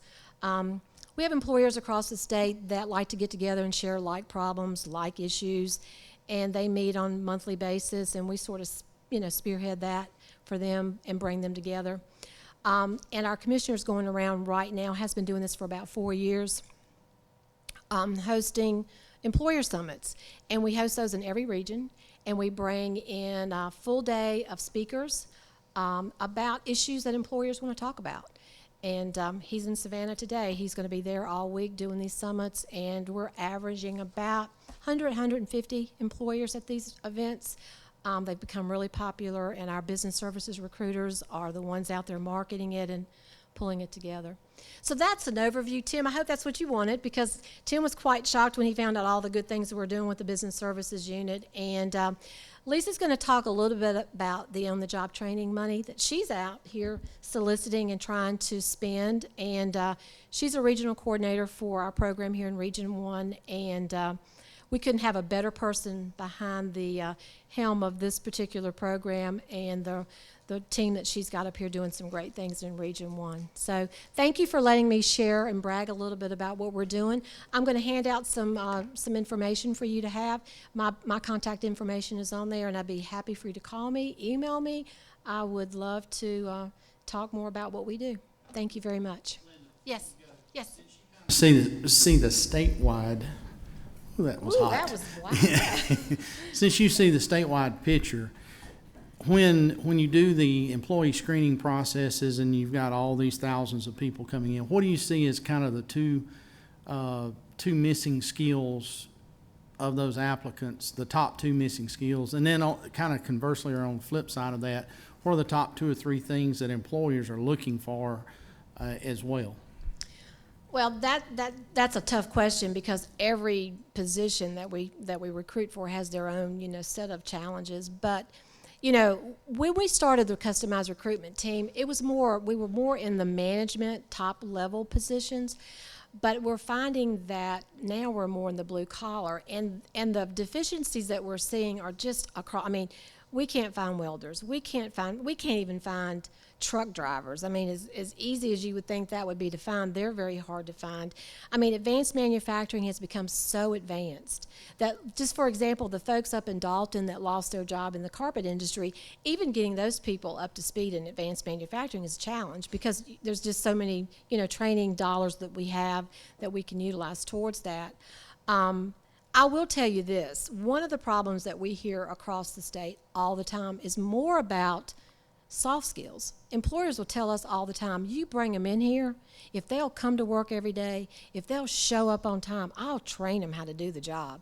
That wasn't the way it was when I was coming up. You had to have the skill set. Employers are so desperate now, they're willing to forego that piece of it. You just get me somebody that's going to be here every day. And that's when I was making tongue-in-cheek, I wish we had classes for parents.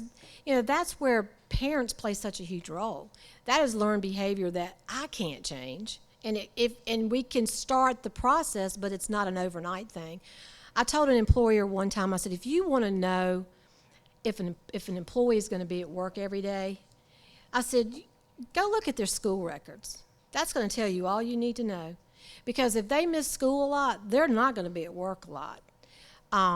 And it's interesting, because one of the questions that I used to ask when I was a recruiter was, and it's a simple question, but it's very telling, how many days a month do you think is a fair amount of time to miss work? And the average answer, what do you think it was? Close. 3. Do the math, y'all. That's almost once a week. 36 absences. I mean, and when you would bring that to their, to them, oh, you think it's okay to miss at least one day a week? No, that's not what I said. Yeah, it is. It's exactly what you said, and it's exactly what they meant. It's exactly what they meant. So to answer your question, I'm not really sure I did. Soft skills is the bigger problem because employers are willing to train. They just are. So I hope I answered it. Along the same lines, we've heard from several folks at different locations that along with showing up for work, showing up on time, we need somebody who can pass a drug test. I knew you were going there, Tim. Yeah. And Tim asked the question, do we know when these people fail those drug screens? And the answer to you is no, not always. Yeah, that's a problem. That's a huge problem. And I will tell you, when we're doing the recruiting and we find these quality candidates, the first thing we say is, we ask them, can you pass a drug screen? Much rather you tell me you can't than send you. I will tell you that the majority of what we're finding, though, mainly because we do our recruiters are very, very well trained and do a really good job. And they know how to ask those tough questions to sort of tap dance around that.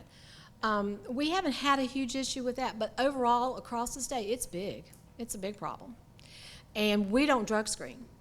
So when we send somebody, we have no idea if they're going to pass or not. And I will tell you this, I told Tim before we came on, this is not a blue-collar problem, y'all. This is white-collar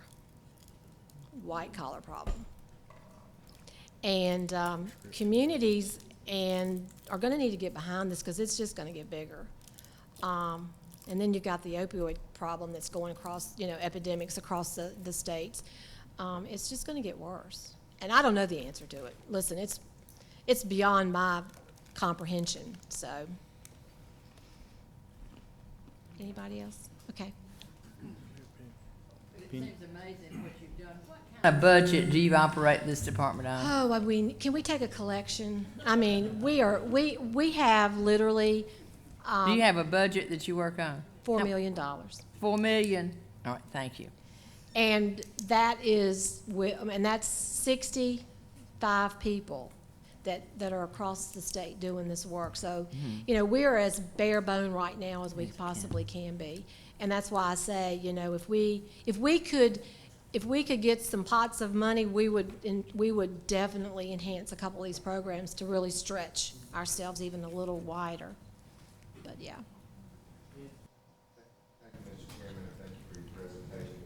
I'm going to get into the weeds a lot more than going to move on already, because I know we've got a shortage of truck drivers, electricians, and plumbers, Welders. Finding what it takes to necessarily be ready. Mm-hmm. So I guess my question to you is the Department of Labor talk directly with our technical schools to say this is where our shortage is? Yeah. We don't need more cosmetologists, we need more truck drivers. Yeah, we do. Yeah, we do. We have a really good partnership with the local technical schools. In fact, when we do customized recruitment, they're right in the middle of what we're doing, so is Quick Start. We partner really well with them. It's interesting because whenever we see a huge deficiency in a particular pocket across the state, we'll pick up the phone and go, is there anything you can do? Is there any program we can put together that will give us the training that we need for some of these positions we can't find to fill? And they work really closely with us. Can't always pull together, everything we want, but they work really hard to help us do that. So at least we can have the conversation. But I was telling Tim earlier, it's going to take community folks getting behind a lot of that. Employers are going to need to speak up. Employers are going to need to tell their story. And it's going to take all of us together to try to get the message out there of the how critical this is. We sit at those tables with those prospects and we cross our fingers and we cross our toes and we pray that we are going to be able to find the right people for them, because the unemployment rate is low. Everybody that wants a job pretty much can find a job. So, you know, we're picking, the pickings are slimmer. So the conversation, it's time. It's time to have the conversation about what we can do as a community, not just the Department of Labor, because we can't do it by ourselves, nor can the technical school. We've got to hear from y'all. We've got to hear from the communities that are seeing this, you know, this problem across the board. But we recognize it for sure.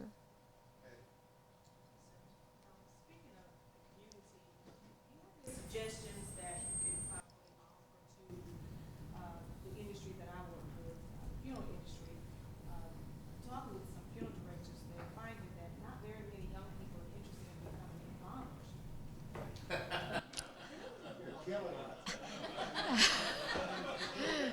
So I have to ask you a question. So when business is slow, That scares me a bit.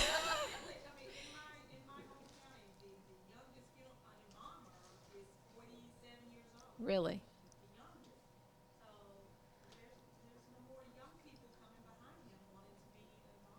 So what's the training and what type of training? I don't know a thing about it. I'm sorry, but what type of training and how long does it take? And you know, do you? I mean, tell me a little bit about, because I don't know the answer to that question.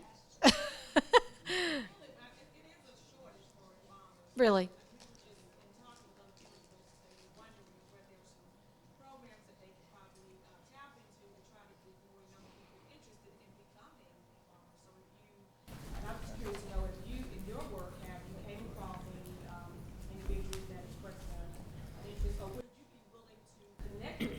Sure. Yeah. Yeah. The first thing that people were going to ask, or you know, what's the salary? What are the salaries like for a position like that? And I don't. What is? Yeah. Yeah. Yeah. How much? She won't tell you how much. She's not going to tell me. Oh, darn it! I might want to. Hey, I might want to become an embalmer. Tell me about the salary. I think the reaction you see here is what we would get most of the time. Yeah. Yeah. All right, we're losing control. I know. I feel your pain. I'm sorry. Just a quick question. I've dealt with in my region Workforce 44. How do you guys relate with them? It sounds like you do some similar things, or that's what their plan is, but I see more achievement. I'm just trying to figure out how the two work together. Well, I tell folks, we do recruiting and they do training. You know, that's kind of the difference in what we do. We don't do any kind of training. That's just not, we don't have the dollars for that. But we have the expertise in finding the people. Hope that answers your question, but that's basically how we partner with them. I know that a lot of the workforce areas have business service recruiters, but basically what they are doing is they're taking the recruiting efforts from what we do and finding the training, you know, opportunities for those folks. So if the dollars are there, it's always built around money. So if the dollars are there, always, yeah. Thank you, Mr. Chairman. I think you answered this question there, but I work with the Labor Department in my first job out of college, and we had the old CETA program. And my question is that you're looking for truck drivers, and we're big in trucking in my district. We have trucking companies all over my district. Is there any funding for paying for them to go to technical college to learn the trucking industry? Yeah, I was going to say WIOA. The same thing that we were talking about. WIOA has the dollars. They have the money. Yeah, right. We have how that works is, and I don't know if you guys are aware of the WIOA Act that came about, and now we're sort of in the same buildings with each other now, and so we have, you know, money over here with the WIOAs of the workforce group where they can, you know, do some of the training that you're talking about. We're trying to be a one-stop shop so that when somebody comes in a center, they can go to multiple places to take care of their needs. First thing for us would be to look at them as far as their job search, you know, goes. Are they eligible for unemployment? Are there any kind of workshops that we can do or conduct for them, do resumes and that kind of thing? Once we do that, then we hand them off either to the Veterans Program, we hand them off to the career advisors with the workforce group to see if there's any money available to put these folks in the training that you're talking about.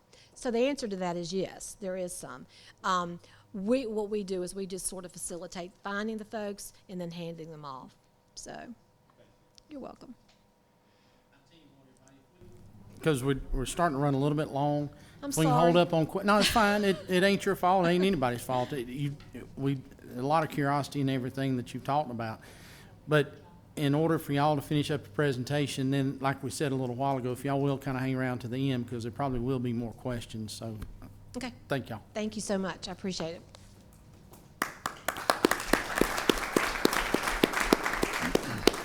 Now, do you see why that I introduced her first? Because she had all the really good information. First of all, I live in the Blue Ridge area, and so for me, I worked in this area for 17 years. So for me, it's kind of good to be home in Gilmer County. And I'm not plugging Paige in the chamber, and I don't work for him, but it's a great place. Come to the Apple Festival.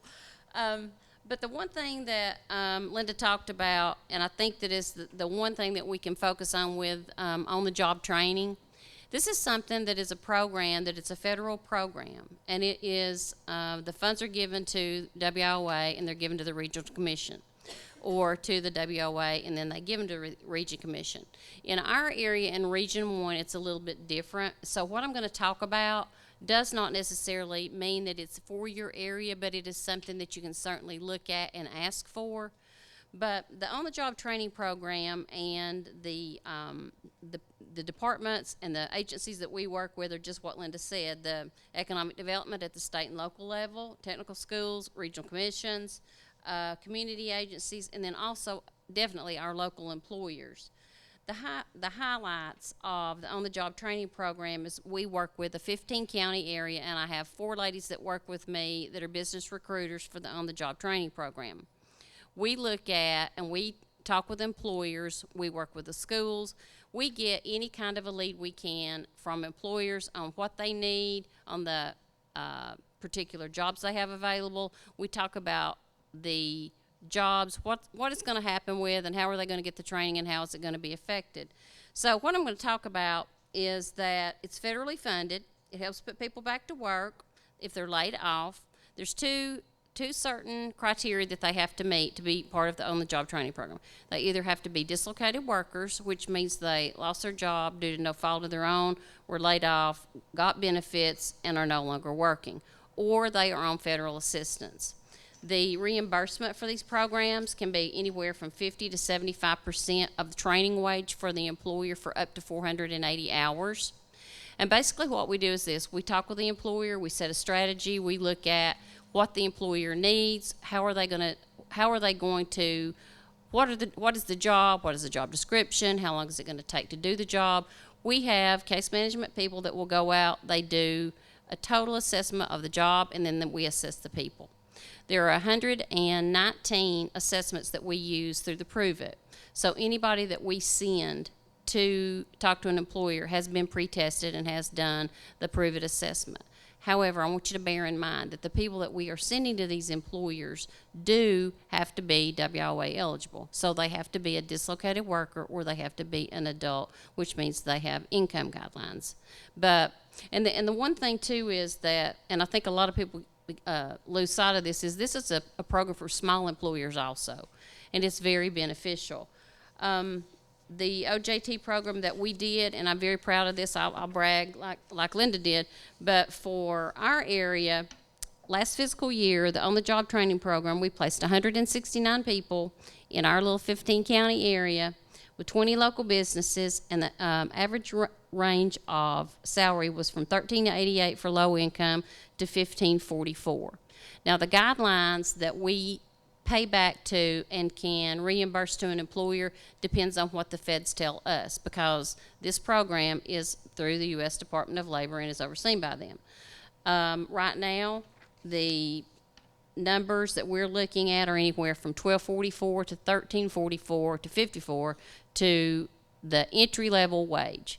So a lot of times we run into employers that say they've got turnover, they have all the problems you talked about with the drugs, no transportation, those type things, but they pay $8 and $9 an hour. Probably the hardest part of my job is to sit down with that employer and say, it's your wages. And, you know, that's the first thing that I talk about is this is going to be what we have to do. So we've come up with WIOA, and I work with Northwest Georgia Regional Commission out of Rome. I wear 3 or 4 different hats. I should have brought them with me today. Mac would have really appreciated me bringing my Tennessee hat. But we work with them, and we look at what is going to be available. And then for the employer, it's basically this. They have no layoffs within 120 days. They pay unemployment insurance and workers' comp, and they also are willing to train new employees. That is basically it. The only thing we do is we send our people. I have, like I said, I have the four ladies that work for me. They do a test with them to see what is going to be the skill level. Only thing that the employer does at the end of the training period, which can last up to 3 months, is provide us with their payroll. They are reimbursed from 50 to 75% of the training wage. That's not a tax credit. That's not something that's going to be taken off at the end of the year. That is direct money back to the employer. Last year, we reimbursed with what we obligated in the training, $765,654 in training wages. That averaged out to $4,500 per person that we placed in OJT. So for 4 people to place 170 people throughout that program with the many people that we see, we felt like that was remarkable. 2 of the 3 placements that we made were positive, and we are also, the feds also look at that. You know, what's your outcome? What's your success rate? What are you doing with your program? What are you doing with your money? So it's one of those things that I think the main thing that I want you to understand is this. It's available. It's money that employers can use. It's money that can be used with technical colleges. We have worked with and coordinated with Quick Start on startups. And I think the one thing right now that we're really looking at is the apprenticeship program through USDOL. And we are looking at, because there are so many employers in our area in Region 1 that are working with the career academies and doing the pre-apprenticeship program, and now they're going into the apprenticeship program with the adults. So we're looking at that, and I'll give you an example. One of the largest employers in Region 1 is Mohawk, and we just had a meeting with them. And the first thing they said was, we like the way that y'all respond. We like the way they utilize the OJT program. They are monumental, and if anybody needs any kind of a testimony about the apprenticeship program, Mohawk is the person to call. Because, you know, that's the whole point of what Linda said is we build relationships. So it is getting people at job fairs, getting people at recruitment events, career expos, anybody that we can get our hands on a resume to see if we can place them. We do that, we contact employers, and then we work together. So it's basically money back to the employer. And like I said, it's unique to Region 1 because the Department of Labor contracts through WIOA for this program. We've done that. I've been with labor since 1992, and we were doing it in 1992. It went from CETA to JTPA, so it's come up until when WIOA came into play. It's just been one of those things that Northwest Georgia Regional Commission wanted to contract with their services, so Department of Labor's overseen it. So I'm very proud of our team, and it's something that I think that if you have any questions about WIOA and OJT, you may want to contact your local WOA. We have, and I'd be glad to share any information with you that we have. But basically, it's one of those things that it's a great program, and employers really need to take advantage of it, and they are. We stay busy, and I have 4 people that stay busy constantly, and that's in 15 counties. So it's just a great program. And I'm going to end with this. We had talked about doing labor statistics, and so I was going to do this, And so I told Tim, I said, I don't know if we're going to do this or not, because this is what I printed for y'all on labor statistics. So I know that y'all want me to sit here with you until 6 o'clock to go over labor statistics. So what we're going to do is I have given Tim the information, and he is going to email that to you. It's an example of Region 1. However, it's information that you can get for your individual region. We have the regional coordinator map. They are the people that can get that information for you. All you have to do is request it. It's unemployment insurance information. It is workforce information, training, anything that we can help you with. So if you have any questions, any problems or concerns, please contact your regional coordinator for your area, because they are the boots on the ground, and they will help you and will make it happen. So I'm just a part. I am, like I said, I'm from here, and I know that sounds kind of southern, but I am from here, and it's one of those things when you go all over a region and you see the different types of industry, you see the things, but in reality, we're all one common people. We go to work. We need workers, and so we're just trying to pass that along and help everybody the best way we can to be employed. So if you have any questions, I'll be around. And other than that, I thank you very much.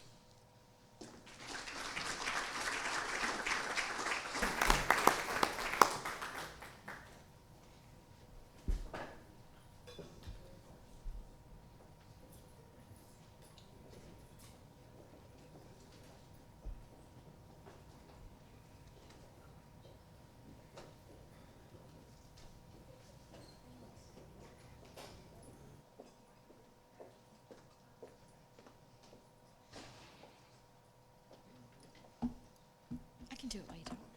Yep. We'll multitask. Well, hello.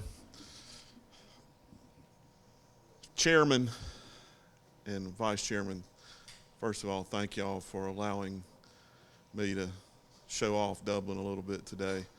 You know, back in 1999, Chairman Powell may or may not remember this, but right after I was elected to City Council, I went to some of the GMA training, and one of the little breakout sessions was about downtown revitalization.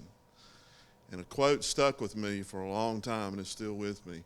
As your downtown thrives or dies, so goes your community. Well, I got to work on that because it really hit a nerve, and at the time, our downtown was, I would like to say, was not the most booming place in our community.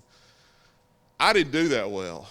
It took about 12 years probably for something to really start happening, and it's because of the two people in the team I get to introduce today. Tara Bradshaw and Joshua Kite both have their each individual stories about Dublin. Tara grew up in Cordele, Crisp County High School, went to Valdosta State University.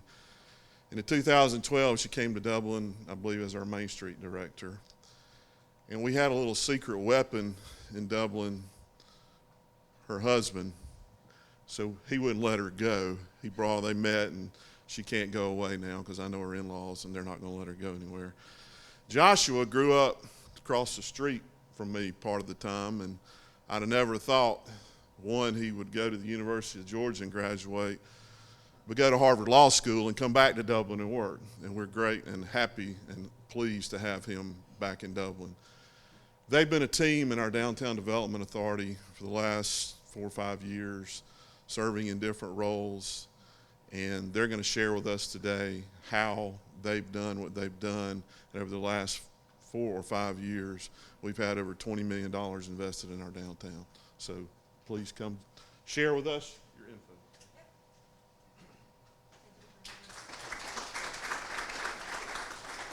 Good afternoon. I am Tara Bradshaw, and this is Joshua Kite. Thank you so much for having us today. Anytime that we get to come and talk about our downtown is a great time for us. So I hope that we can take you through and tell you a little bit about our community today and what we've done, take you through some success stories, and why this is so important, why downtown development is important to every community. And Matt said it right, your downtown is a great indicator of the health and vibrancy of your community, and that's one of the things that our leadership knows to be true, and they have set the groundwork and allowed us to come in and do our work for them. So we're really excited about it. I'll tell you a little bit about Dublin. We're population 16,000. We're located halfway between Atlanta and Savannah.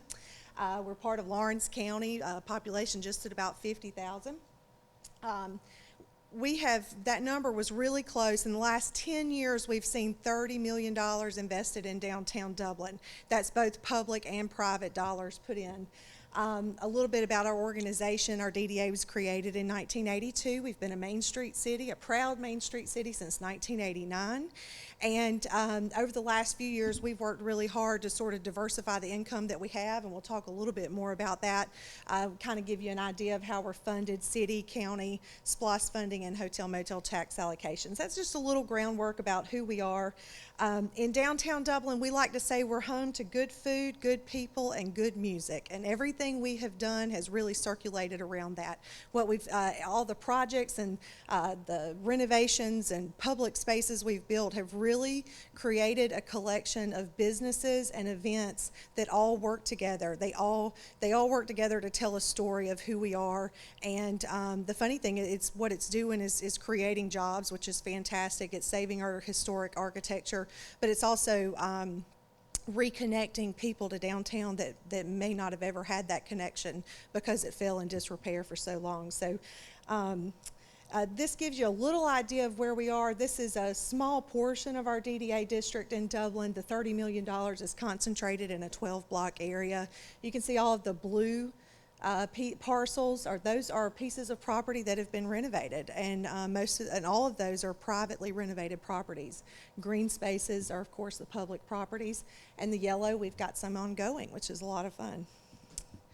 And so, I mentioned we're a Main Street city, so of course there's this methodology that's been applied over the years, but really what we do as a DDA can really be boiled down into these three, I think, important points. What we do is find modern uses for historic buildings. There's this tone of, yes, we're creating jobs, but there's this underlying aspect of we've got to talk people into saving these buildings. And let me tell you, it's not cheap to invest in historic properties, and so we've got to put together ways that they can do that. We create beautiful public spaces. We do that by partnering with our city and county governments. And then we also attract engaged audiences, and that's that promotional and marketing piece. We put together events that people want to come to. We create foot traffic that then feeds into the businesses in downtown. You want to jump in here? Please. Joshua Kite, everybody, please let, I don't want to run away with it. So one of the things we're going to do today is just kind of bounce back and forth and tell you a little bit about it. But I want to invite, Joshua hired me in 2012 to work with him, and it was really, had been a lot of work done in downtown Dublin, but really it was a lot of his vision and our leadership to revamp it, and if you will share a little bit about how we got there and what we can do what we've been doing going forward. Okay, thank you, Tara. I'm happy to be here with Tara, and after I talk for just a second, she's going to show you some examples of the process that I wanted to explain briefly. When you talk about rural development, the first thing that people say is that you've got these population declines in rural areas, and that the population declines are related to lack of jobs. And certainly lack of jobs is a main factor, but within our downtown development team, we think that there's an underlying cause that goes beyond just a lack of jobs, but why there is a lack of jobs and why there's a population decline. And that is the mindset. It's often a mindset of poverty that is in rural areas. It's a mindset of there's nothing going on here, there's nothing happening here, there's nothing to do here. So how do you reverse that mindset? Because jobs come out of businesses, and businesses are the result of energy. So how do you create energy in a community so that that energy then creates jobs? And then those jobs keep people in the community. So I think that the first thing you have to do is address the mindset, that mindset of energy. The typical Main Street approach that was used in Dublin and is used in most communities revolves around a program, 4 points of organization, design, promotion, economic development. And those are okay, and they're important to have, but it's not sufficient to create energy. Dublin pioneered a new approach or a different approach or maybe a twist on that approach. And our 4 points are: 1, vision. The most important fundamental thing is vision. You have to sell the downtown as the center of gravity of your community. The cultural, the governmental, the entertainment, the historic, the unique fingerprint of your community. It has to be meaningful. If you can convince people that downtown is meaningful because it is a representation of the identity of the community, that unique identity of the community, as people start identifying with it, that's the most important first thing, and without it, nothing else works. So you've got to market that vision. Once you have that vision, it attracts money. You can't go past the second step of money. Now, most downtown development programs have a Main Street director and a budget of somewhere between $35,000 and $80,000. These are in most rural areas. That's what you see. That's just enough money for a staff person, just enough money to do usually it's one big downtown event, a little bit of consulting that they do on the side, a little bit of marketing, and going to a Rotary Club or Exchange Club. It's not enough. You've got to find other sources of income because you have to have the money to create the energy. So what we did was, once we went out and sold this vision to the community, we had to get rich people, we had to get banks, and we had to get foundations interested. We had to sell it to them. And then once we were able to sell it to the money leadership, it was pretty easy to get the government leadership engaged at that time. And that's government from all levels: your authorities, your local government, your county government, your state, and your federal government. You have to look at every possible income stream. Because with that money, you even have to borrow money. That's why you need a bank, at least one bank, because you're not going to have enough money from your city allocation to make it work. If you can put enough money together, then you can buy some successes. Successes don't come naturally for rural areas. Sometimes you just have to pay for them. That means doing projects that don't make sense financially, don't make sense on an economic level, but make sense on an energy level.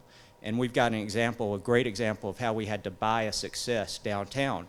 But if you buy that success, it creates energy and momentum, and then you've got active streets, you've got people on the streets, you've got energy, and then businesses will start following that energy.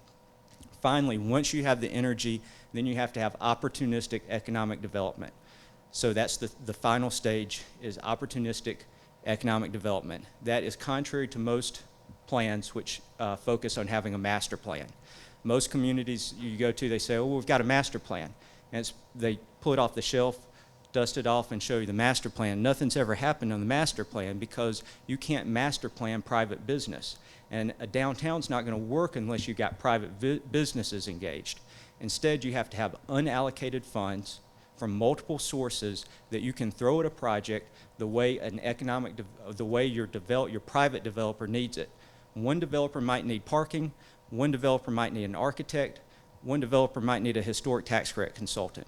You don't know until you talk to that developer. So you've got to have some unallocated money that you can put to a project to take it over the line. They're always going to have doubts about downtown projects. Even as successful as our downtown has been now, we have to sell it to them and show them how we can push them over the line with some incentives. So once you have the vision that attracts the money, you buy some energy, it then starts creating its own momentum, and then you prime the pump for additional projects.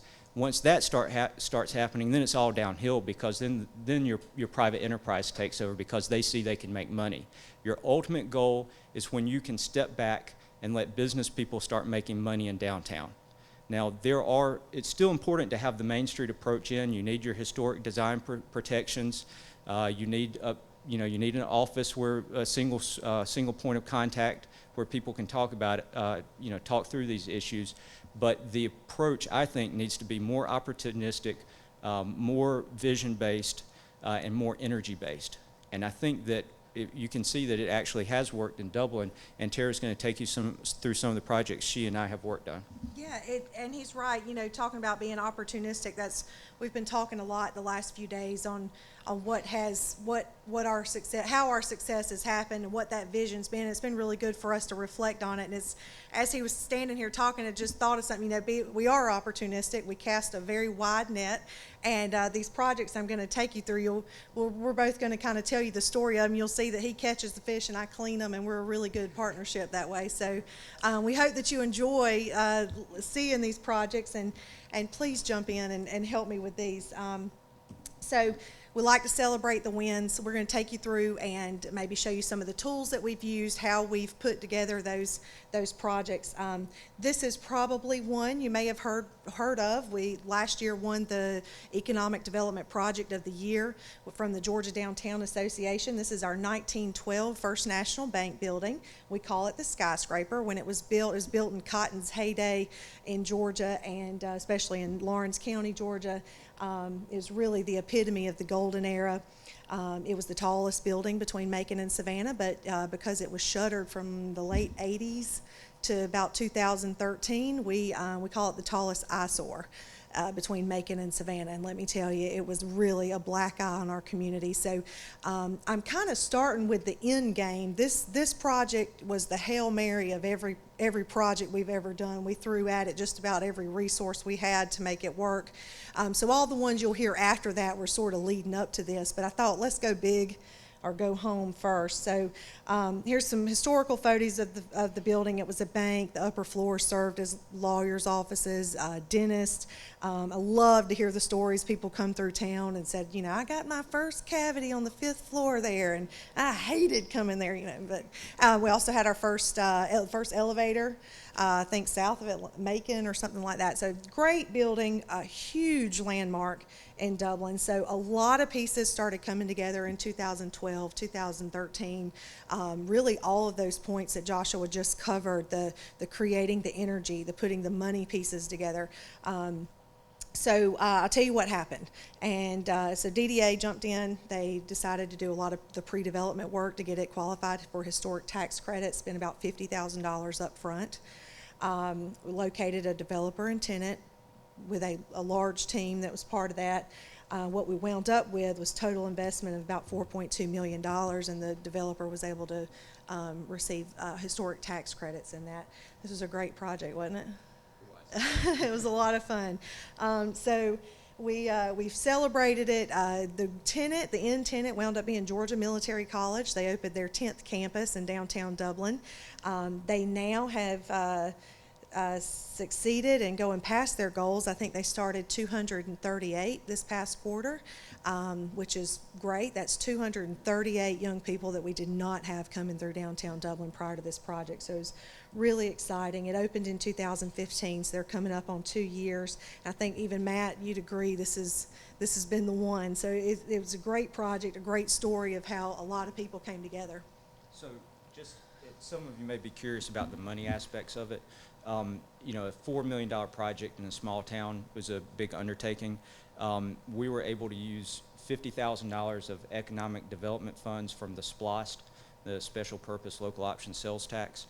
We used that money to hire a tax credit consultant who got the building pre-qualified for the historic tax credits, to hire an architect who did some schematic drawings that were necessary to make sure it would be approved. We also cleaned up the building, made it presentable. Once it was presentable and we showed that it would qualify for the historic tax credits, we went to potential buyers. We secured an option from the current owner who was not going to renovate the building. So we got an option to purchase from them that could be assigned to a new buyer. We then went around looking for a developer, and what we did was we showed them old photos of the building to show them that it was possible to get them interested in the story of the building. And for downtown development, that's what you got to do, is you got to have old photos of the buildings, and you got to have a story to go along with it, so when that potential buyer comes in or developer comes in, they get interested.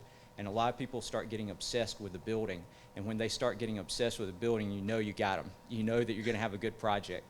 So the developer was interested. He said, I'll do this. I'll put the money on the line if you can find me a tenant for at least 3 of the floors.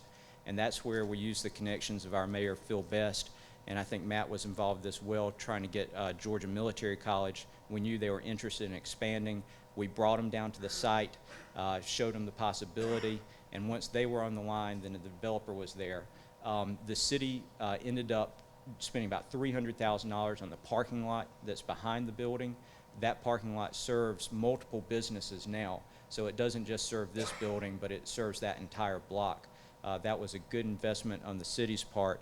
And then, you know, the historic tax credits, having that piece of the puzzle was critical because it allowed the developer to get about $1.2 million back off of the 4.2. We were also able to get local banks to agree to loan the developer money at below market interest rates because they saw this as important to the community. So we had 2 downtown banks that loaned money at 3%. We also used the Georgia Cities Foundation and the DCA's Downtown Revolving Loan Fund to get another $500,000 of 2% money into the project. We put it all into the spreadsheet, showed the developer how with a small investment, and this is pretty incredible, of less than $200,000, he was able to leverage that into a $4.2 million project using some of that historic tax credit money as equity on the building, you know, to get the rest of the loan. So he came out of pocket just a very little bit of money and already had the tenant in place on a long-term lease. So this was a very low-risk project for him. What's even better is that the $50,000 that we spent on pre-development work got reimbursed to us by the developer after the historic tax credits were sold. So we then put that $50,000 back into a different project. So this is an example of selling the vision to a person with money, creating energy by the city, you know, putting some money into the parking lot behind it, and using those unallocated economic development funds to make it happen. Yep, it was a great project. We're very thankful for all involved in that. And one of the things he mentioned is the parking. And let me tell y'all, that city block, that 7-story building being shuttered, the buildings behind it were in poor condition. That one project has already served as a catalyst for 4 or 5 more projects. So it's fantastic. You can see this building is on that same block. It's now professional space and loft development. That's that parking lot he mentioned. There were some utility upgrades that the city and county went in and did together just to make that project happen. And I think it's been worthwhile. It's created probably 20 to 25 jobs. And again, 240 kids in downtown every day. That's fantastic. So our next project I want to tell you about is our Dino's expansion. So if you've ever been to Dublin, undoubtedly you've heard of Dino's Italian. It's an anchor restaurant in downtown. It's been there since 2008. It was in 2010 recognized nationally by USA Today as the best pizzeria in Georgia, and it really skyrocketed in popularity. So in 2011, the owners, the Schaefers, approached DDA and said, you know, we're really outgrowing the building we've got. We're not quite ready to make the investment. What should we do? And the board and Joshua decided to purchase the building next door. This is another one of those quintessential downtown projects where the business owner or developer may not be quite ready to bite off what they need to make it work, and DDA can kind of step in and help bridge that gap. So DDA went in, purchased the building, was able to do a renovation on the facade, which is great, took off the 1970s tin front, reestablished a pretty 1920s facade, and then we were able to lease it to the Schaefers.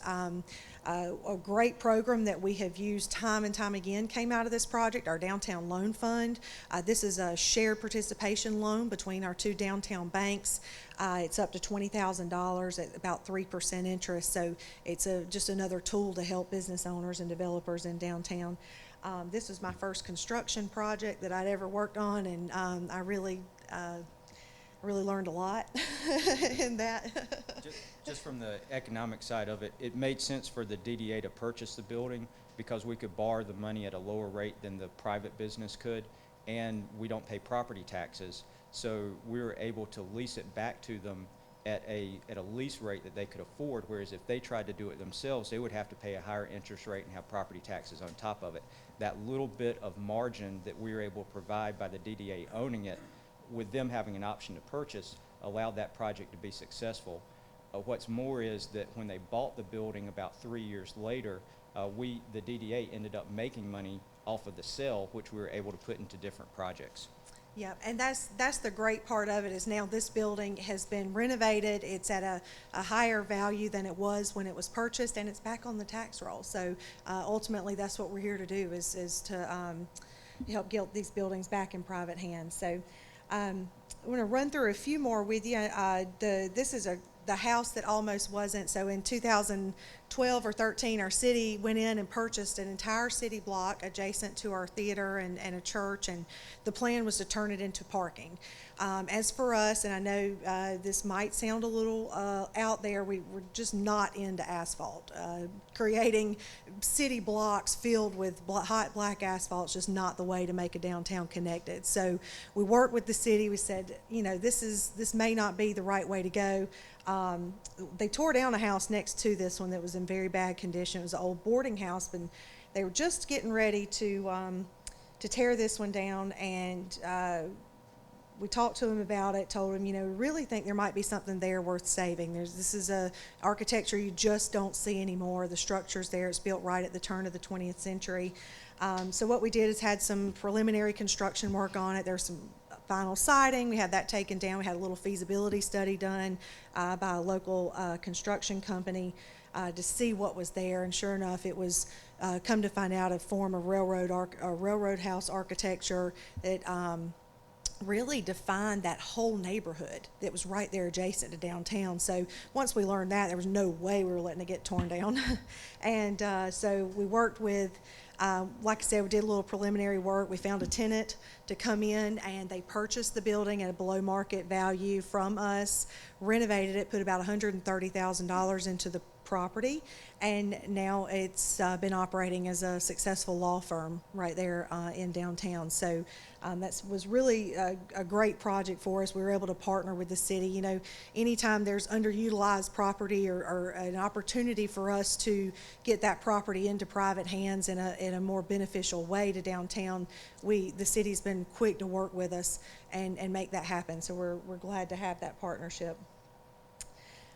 This is our Bicentennial Plaza. This is one of our first public space projects we ever worked on together. It was in 2012, the City of Dublin celebrated its 200th year, and it just so happened that at that same time we were looking at all of our downtown landmarks. We have some beautiful historic facilities in downtown, a theater, a old Carnegie Library, a 4-story mixed-use facility, and none of those places were connected. None of them shared anything other than big parking lots. And so one of the things we did was work with the city, approached the city, said, really think this is what needs the next step that downtown needs to take as far as public spaces. Mayor and city council were on board, and what it's done is $1.1 million public investment. It's created a beautiful public space that now connects our theater, our farmers market. Once you arrive, it's funny now, 5 years into this, I know Matt hears this a lot probably. Your downtown looks so good. Y'all are doing such a good job in downtown. And what they're talking about is Bicentennial Plaza, because it has transformed what our downtown looks like. It's a great project. We learned a lot on this one too, didn't we? Well, the good thing is that investment led to 15 businesses in the area around it.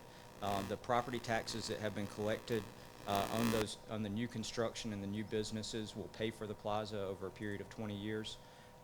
So, even though $1 million sounds like a lot of money for the type of business energy it's created, it was actually a really good investment. In addition, it's serving that key component that is the place where all the kids in town from high school, it's where they go to take their prom photos, graduation photos. We have 3 photography businesses that are in the downtown area now, and they always take their subjects out to this place to get photographed. So that's creating connection between the young people and the community and giving them a sense of pride in the community. So it's been good from an economic standpoint, but it's also been really great from a community pride and quality of life standpoint too. Yeah, and one of the things we've been talking about lately is the photo op, and this, you cannot, in our social media world, it's all about the photo op, right? Every opportunity you can to have to post a photo and somehow advertise what you're doing is a good thing. You can't really buy that kind of advertisement. So places like this where people can post and share and sort of tell the story of what's going on there is a great opportunity to get the word out.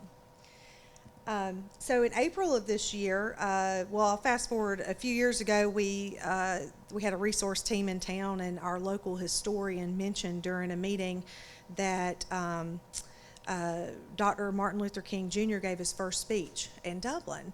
And I think everybody in the room was blown away. They had to have him repeated a couple of times. And sure enough, at the age of, it's documented in his autobiography, at the age of 15, the young Martin Luther King Jr. was part of an oratorical contest at the First AB Church, and he won the contest and gave a speech there. And so one of the things our tourism council, Visit Dublin's been working on is really trying to work to commemorate this. And First AB Church happens to sit on a downtown gateway that needed some revitalization, so we were able to partner with them. The site that they were looking at for the original monument didn't quite work, so we were able to find another site for them adjacent to that property. DDA went in and purchased it for the property. There's lots of partners involved in this. The Georgia Department of Economic Development Tourism Division has provided tourism product development grants. There's also a Georgia DOT grant involved in this. So what it has done is, one, it's commemorated a historic moment in our town's history, but it's also totally revitalized one of our downtown gateways. So it's been a great project. One of the things that's stemmed out of that is our historic walking tour. We have an incredible amount of historic architecture and stories to be told in our downtown. So this project sort of spurred from the MLK Monument. So Joshua mentioned the 15 businesses that really have come along because of that public investment at the Bicentennial Plaza, and this is one of them. So this building was renovated in 2011. It was a DDA project. This is our 1926 Fred Roberts Hotel. It was built by the Chamber of Commerce, I believe. And so it was a great, just a fantastic building in its heyday, but it remained shuttered. I think at one point it was our Meals on Wheels. It was a haunted house. You know, everybody has that building in downtown that could be a haunted house. So this was ours. But now we are proud that it is no longer, and it is this is our first mixed-use facility building. The bottom floor is a salon and a coffee shop and professional office space. The upper floors, second is professional office space, and then there's residential upstairs. For a while, I think, it was sort of in limbo because there wasn't really that public space around this building. And once the Bicentennial Plaza was completed, this building was at 100% occupancy within a year. So it's been a great project, one that we love to share. So this is our Carnegie Library. Remember me talking about the landmarks that we have in downtown. So back in the 60s and 70s, when downtowns began to fade, we had a group in our town that, or several instances of people wanting to demolish old buildings. And the great thing about Dublin is that every single time the community came together and they stopped it.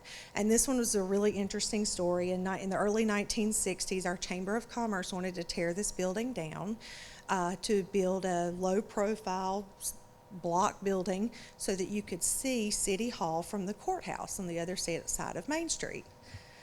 Could you imagine tearing down a Carnegie Library just to, replace it? So anyways, luckily our Lawrence County Historical Society, they came in, they saved the building.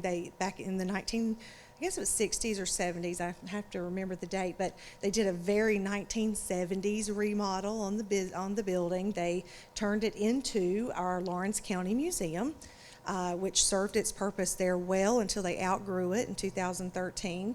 And then that's when we sort of came in and said, what can this building do for downtown? It's very visible. It's one of the most recognized buildings in our downtown. And so we worked with Lawrence County Historical Society and the city. We found a new home for our museum. We also worked with the Tourism Division, Georgia Department of Economic Development, as well as our Tourism Council and city, and we recreated and reimagined the Carnegie. So now it is a beautiful public space, art gallery, and private event venue. It's often used for meetings and conventions throughout the year. There is more foot traffic that's come through this building in 3 years than did 30 years, I think. So it's been a fantastic turn of events for that building. Lucky enough, we hosted the state art collection there as our opening event, so it had a lot of energy built around it. There's also a private group that was involved in this as well, right? Yeah, there was a private group called the Friends of the Carnegie, and it was just an example of how there's never enough government money to do this stuff by itself. So we had to reach out to local foundations and businesses, and we've so far raised somewhere around $75,000 of private dollars to put into the building and for its operation as well. Yeah, it's a great project. So this is our theater. I mentioned the theater a little bit ago. This was built in 1934. It's the Martin Theater. It was a movie house. It stayed that way until the late 70s. In the early 90s, there was a movement to demolish this building and replace it with a modern civic center. And there was a group in our community that came together and said, no, we need to save it. It's worth saving. It's part of who we are. So luckily they did. And in 1996, it reopened as Theater Dublin. Just looking back through history, and I say this a lot, and I'm very passionate about this building. This facility, that is the best decision our city ever made, was to save this performing arts center from being torn down. It now sees over 30,000 people a year come through the front doors. It is a huge economic driver for our downtown. It provides a lot of buying power for our restaurants and our shops down there. So it's a big part of what we do. We got involved in 2012. It was being managed by our Recreation Authority, and it receives a portion of hotel motel tax to fund it. We were asked to come in and manage it. There was a pot of money that was there that needed, if there's money sitting around, we're going to find out a way to invest it. So we did, and we were able to complete a lobby renovation. We put in a full service concession stand. Now, the concession stand, and I know, the concession stand operates really as its own separate small business in the theater. But interestingly enough, so the hotel motel tax, of course, is restricted to the operation of the theater, but the concession stand is netting $20,000 a year that we're able to take and go pour into other projects. So let me tell you, we've been slinging popcorn at every event. All 30,000 people that come in the theater are getting popcorn, and it's done a lot. I mean, an extra $20,000 has been a great injection into some of our projects. So theater's home to, gosh, we've had probably 100, 150 events a year there, plays, concerts, you name it. DDA has now approved us to go out and get financing for a state-of-the-art movie projection system. So we are reviving the Martin Movie House at Theater Dublin this fall. All of our community and beyond will be able to come walk through the front doors and get a full cinema experience. So we're very excited about this.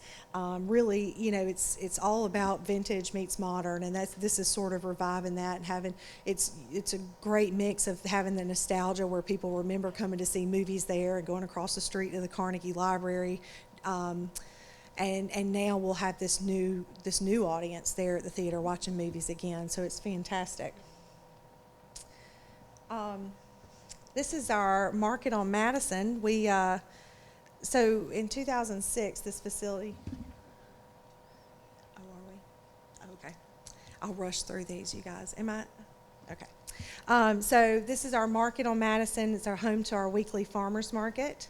Our First Friday concerts and private events. The DDA operates this facility. Just really been a great venture for us. You know, the facility itself sort of lay dormant for a while, and we were able to come in and help re-energize it and head up the farmers market there. Of course, we mentioned creating foot traffic. There's a host of downtown events that we have throughout the year during the holidays. Of course, the St. Patrick's Festival. I may not be Irish, but we're all Irish in Dublin in March for the entire month. So we have a good time with that. The festival, the Arts and Crafts Festival, which is our biggest event of the month, is held downtown now. It brings in about 12,000 to 14,000 people a year, which is great. We also work with our merchants a lot to network with them and keep them updated. We've done a lot of public art displays. This is one of the projects that came out with Georgia Council for the Arts. We worked with them to have living walls come in. And really, through the years, just putting these tools into place has really helped to transform our downtown. And you can see there's been building after building, and it's been sort of a one building, one project at a time approach, and it's really all sort of fed on each other and come together. So we've got a great collection of businesses down there. Our retail has changed quite a bit over the last few years. We have 5 new retailers in downtown just opened in the last couple of years. So there's been a resurgence there of shops. This is an interesting point. We did not, in the 1970s, the city of Dublin created a local historic district that covered a residential area adjacent to downtown, but our downtown buildings were not protected in that. So we have worked with the city to expand that historic district, and now all of those properties are protected within a local historic district. And we've worked with that board to create design guidelines and sort of just help steer any of the changes that come along. This is another one of our public projects that we're working on now. This is the Jackson Street Plaza and Parking Project. Just the commitment to this project, I think it'll wind up being about $2.5–3 million by the time it's all said and done. The commitment to this project has spurred, this says 4 new projects, but since I made this slide, we've had 2 more come out. So we've got 6 new private development projects happening just from one public space. So it's having already a tremendous effect on downtown, and really creating, there's big demand for residential and new commercial space in downtown right now, and it's really creating those spaces and meeting that market demand. And those are a couple of the projects. A couple of our most prominent buildings, the Corker and the Henry building, are part of that. And when it's done, it'll look all pretty, just like that. So what's next for downtown? We're going to keep focusing, as a DDA, we're going to keep focusing on downtown residential. I mentioned the residential units that were coming in adjacent to that public space. We're at 20 units now. We're going to wind up doubling that in the next year to year and a half. So that's very exciting. We're going to continue focusing on incentives for historic rehab. We mentioned, during the skyscraper project, we were able to inject some upfront money there. We are doing the same for a couple of more of those projects that you just saw now. We look forward to keep doing that and keep working through that process with the developers. We'll keep focusing on business growth. We've had a lot of focus on the retail sector the last few years, but we want to make sure we keep focusing on the Monday through Fridays as well, and make sure that we just have a well-rounded collection of businesses. And then beautiful public spaces. Our next, hopefully our next big project we hope to move on to is our Riverwalk project. The City of Dublin worked with us and a group called the Young Game Changers and put together a master plan for our Riverwalk. We hope to see that come to fruition in the next few years, and that will probably be our next big public project that we focus on. And then one of the things we've been working on is to make sure that DDA is sort of branded as your first stop. We want to be that organization that whether you're a visitor, a developer, a prospective business owner, that we are your contact. We have, and we also, and along with that, want to make sure that we have every resource available. And so, as we mentioned earlier, casting that wide net and being very opportunistic. So when you walk in our door, I can put together the best possible package you need to get your business open in downtown. And then we mentioned the Main Street program. This is a snapshot of sort of some statistics that we have to collect being a Main Street city throughout the year. I love it, though, because it really paints a picture. Every year we get this. Last year we had $1.5 million in investment. I imagine this year it's going to be quite a bit more with all these projects going on. But you can see what we're doing down there is attracting 60,000 people a year just to events in downtown. So it's a lot of fun. Anything else you want to add before we wrap it up? And I know that many of you have had a role in the historic tax credits, especially the revisions that came out over the last couple of years, and I think they're great. I'm really interested to hear what the report is going to show on the usage of the state historic tax credits since they were made transferable. I just want you to know that this makes a difference on these projects. However, being from a rural area, I can tell you it's hard to make them work because the projects are not of the size where you have all these administrative and transactional costs because of the complexity of the tax credit programs, that it's just hard to make it work on smaller projects. You really have to have $1 million plus project unless you've got somebody locally who happens to know how to navigate those programs. So one of the things I think, and because of our unique experience, we do have that expertise in Dublin, but a lot of rural communities don't. And the state level the downtown development office is sort of focused on the Main Street approach and more of a programmatic approach. And, you know, I think that from if you focus downtown as economic development and had some expertise that was available to these rural areas on how they can use the historic tax credits on a $300,000 project or a $500,000 project, so you're not having to hire a consultant, an accountant, an architect. You know, you just have to hire all these people to make it work. And that's very expensive in a rural area. A lot of times you're having to go out of town to get those experts. And so I'm afraid that these great programs are just not reaching into the rural areas, because when you've got a small community, even like Dublin, most of the attorneys are generalists, most of the accountants are generalists, and architects are too. So, you know, unless you've got a certain population, you really don't get the specialists that can navigate these programs. So I think for those of you who are in rural areas, one way the state could help is by having a resource available at the state level that can help guide these local DDA people through the process of how to use tax credits and some of these other more complex programs to make these smaller projects work. All right. Well, thank you so much. This is our information. We'll stick around for a little bit if you have any questions. We truly appreciate any opportunity we have to come and talk about Dublin. And Matt, thank you for all you do for us, and thank you all so much.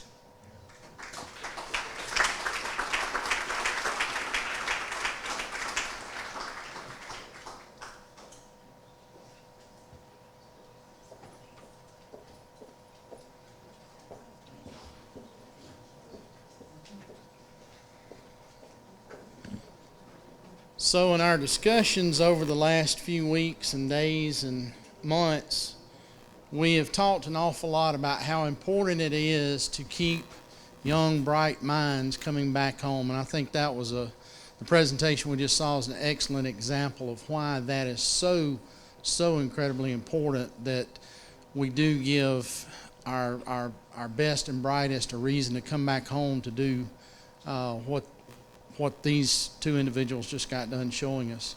And I mean, there's 100 places that a Yale graduate probably could have gone to get a job.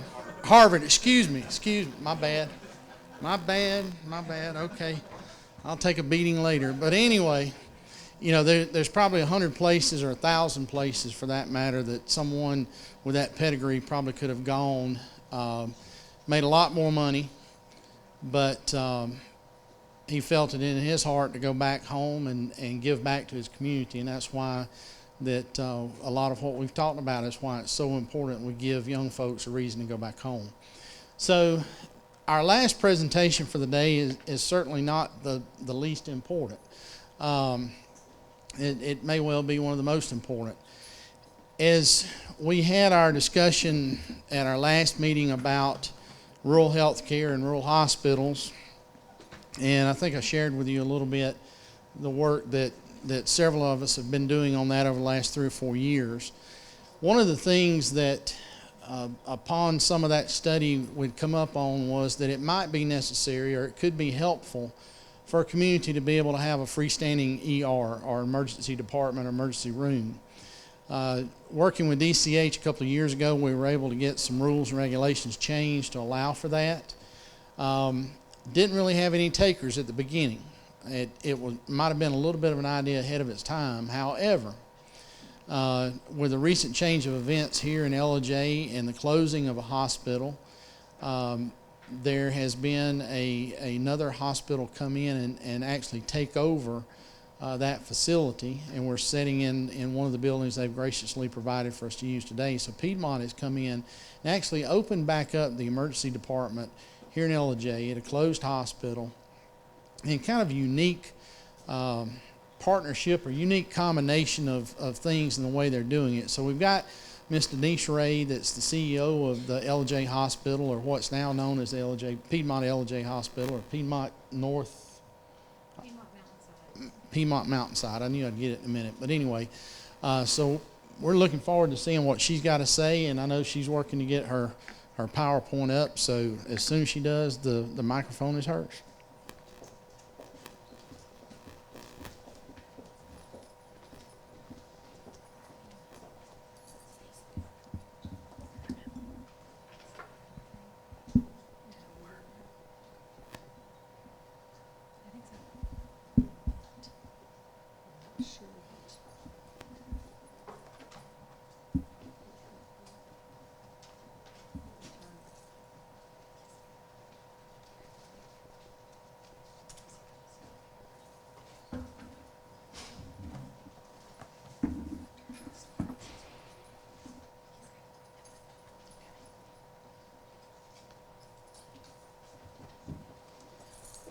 Well, I'm Denise Frey, and I'm the CEO at Piedmont Mountainside Hospital. And with me today, I have got Thomas Worthy, and he is our Vice President of Governmental Affairs. And I've also got Lindsay Gard, who is our Finance Director.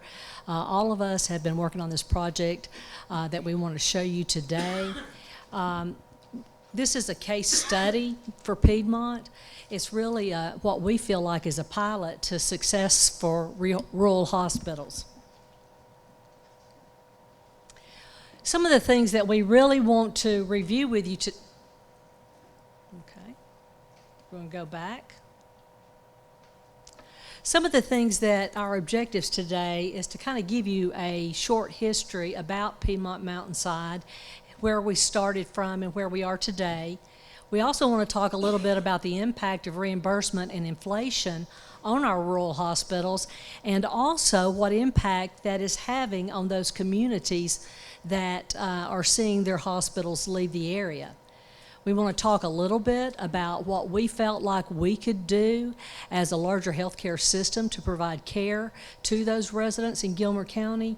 And we also want to talk about the current law and regulations that really today are written in such a way that they prohibit us from looking at some outside-the-box kind of solutions as we go forward and we see more and more hospitals continue to struggle. And we want to talk about some of those proposed solutions.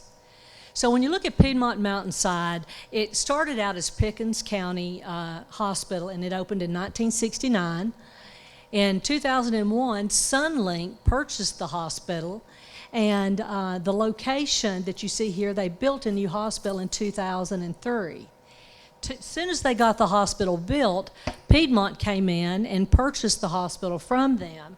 And at the time that we purchased that hospital, there was 35 beds. 2007, we increased that to about 42 beds, and then we increased it again to 52 beds. And we have done that based on the services that are needed in our community. Some other information about Piedmont, when you look at that span of 13 years, we realized that we were going to have to expand our services into other counties, because we've heard Jimmy Lewis talk a lot about how it takes 40,000 people, a population, just to sustain a hospital. So when you look at Pickens County only has about 31,000 people. It's just not enough to sustain a hospital. So that caused us to reach out to those contiguous counties and begin to see what services that we could provide to them. And we really feel like that would not have been possible for us to do as that rural hospital, as an independent hospital.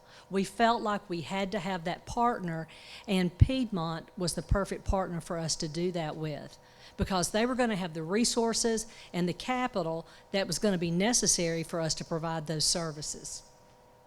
When you look over to the right here of the slide, you're going to see just some of the awards. I think we're very, very proud of all of them, but I would have to say the one that we're the most proud of is when you look at Leapfrog, and most everybody understands Leapfrog. They're looking at the quality and the safety that you provide to patients.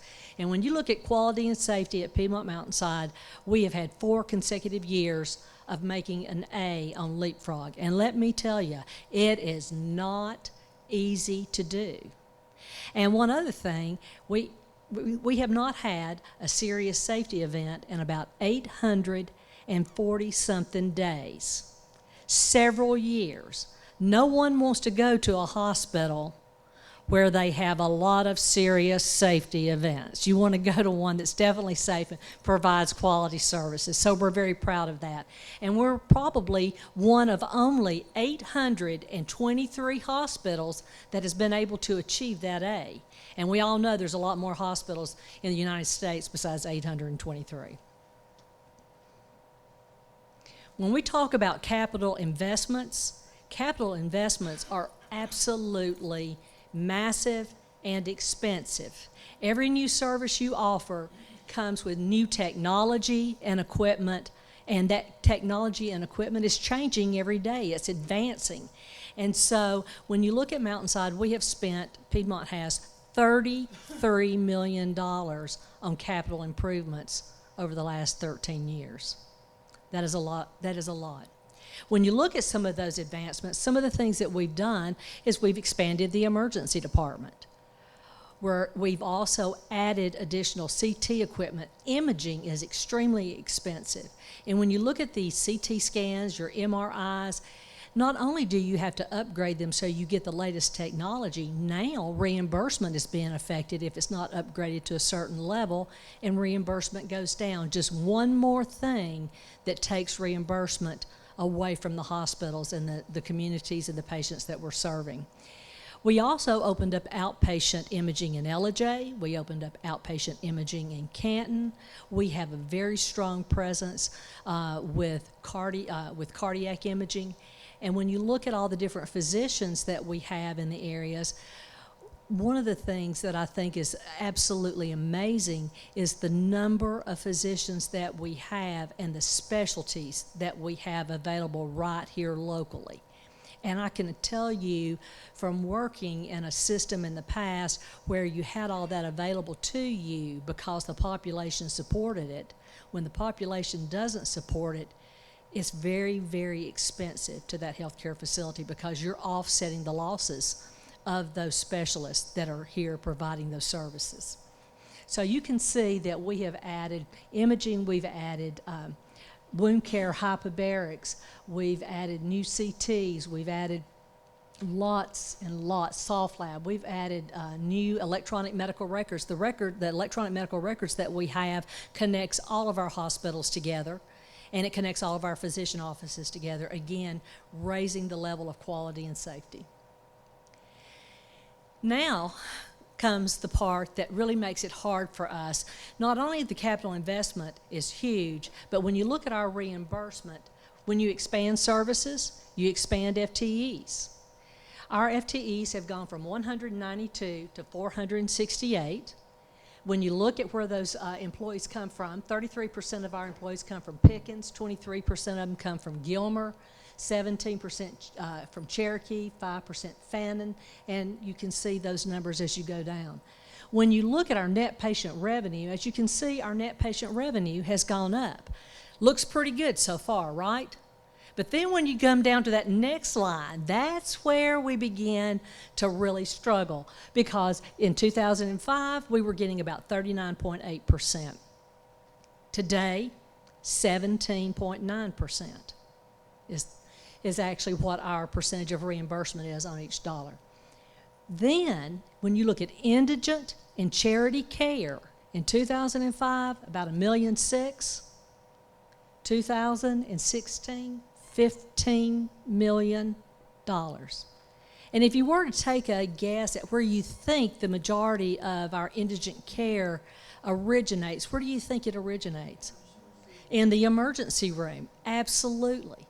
People struggle to get into their primary care physicians, and some folks, they don't go to their primary care physician or they don't have them. The emergency room becomes that portal of entry for their health care.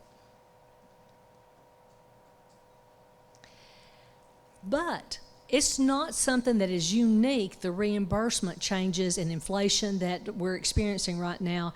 That is happening to hospitals all over the country. And this slide pretty much just shows you what is going on around us. Cleveland Clinic, their operating income plummets 71%. You look at MD Anderson laying individuals off, Memorial Hermann. All of these facilities here are facilities that are well known to everyone in this room. And they're excellent facilities, and they are all struggling with the same thing.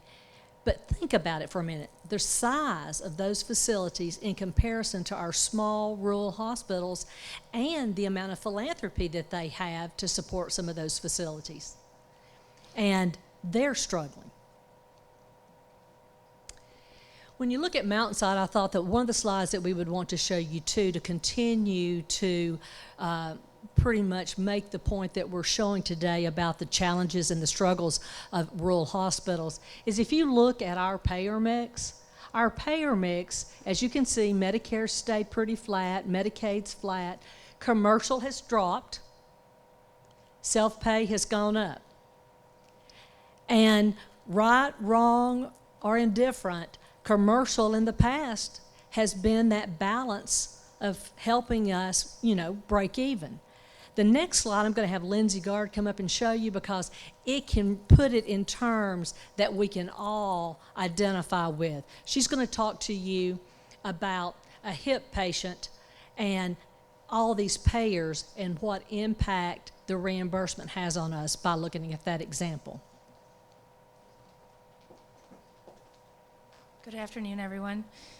We just wanted to illustrate by one example of a DRG that's for a hip and a femur procedure without comorbidities, without complications. If we look at what Mountainside has seen over the last 12 to 24 months, our average charge for commercial, Medicare, Medicaid, and self-pay are in front of you, and that average total payment that we received on those patients is in front of you. And that average PCR, which is the percentage of that net revenue based on the charge that has been there, that 36.3%, that helps cover the cost of having given that procedure to those patients. Some may think that Medicare and Medicaid cover the cost of those procedures, but in many cases, it does not. It predominantly does not. And in self-pay, we don't get anything, generally. You might get a little bit of a copay or a little bit of a couple of $100s to get the procedure, and it's just not enough to cover the cost. And so this just was to highlight one example, but I could replicate this over and over if I picked other DRGs and other clinical procedures that we perform at Mountainside.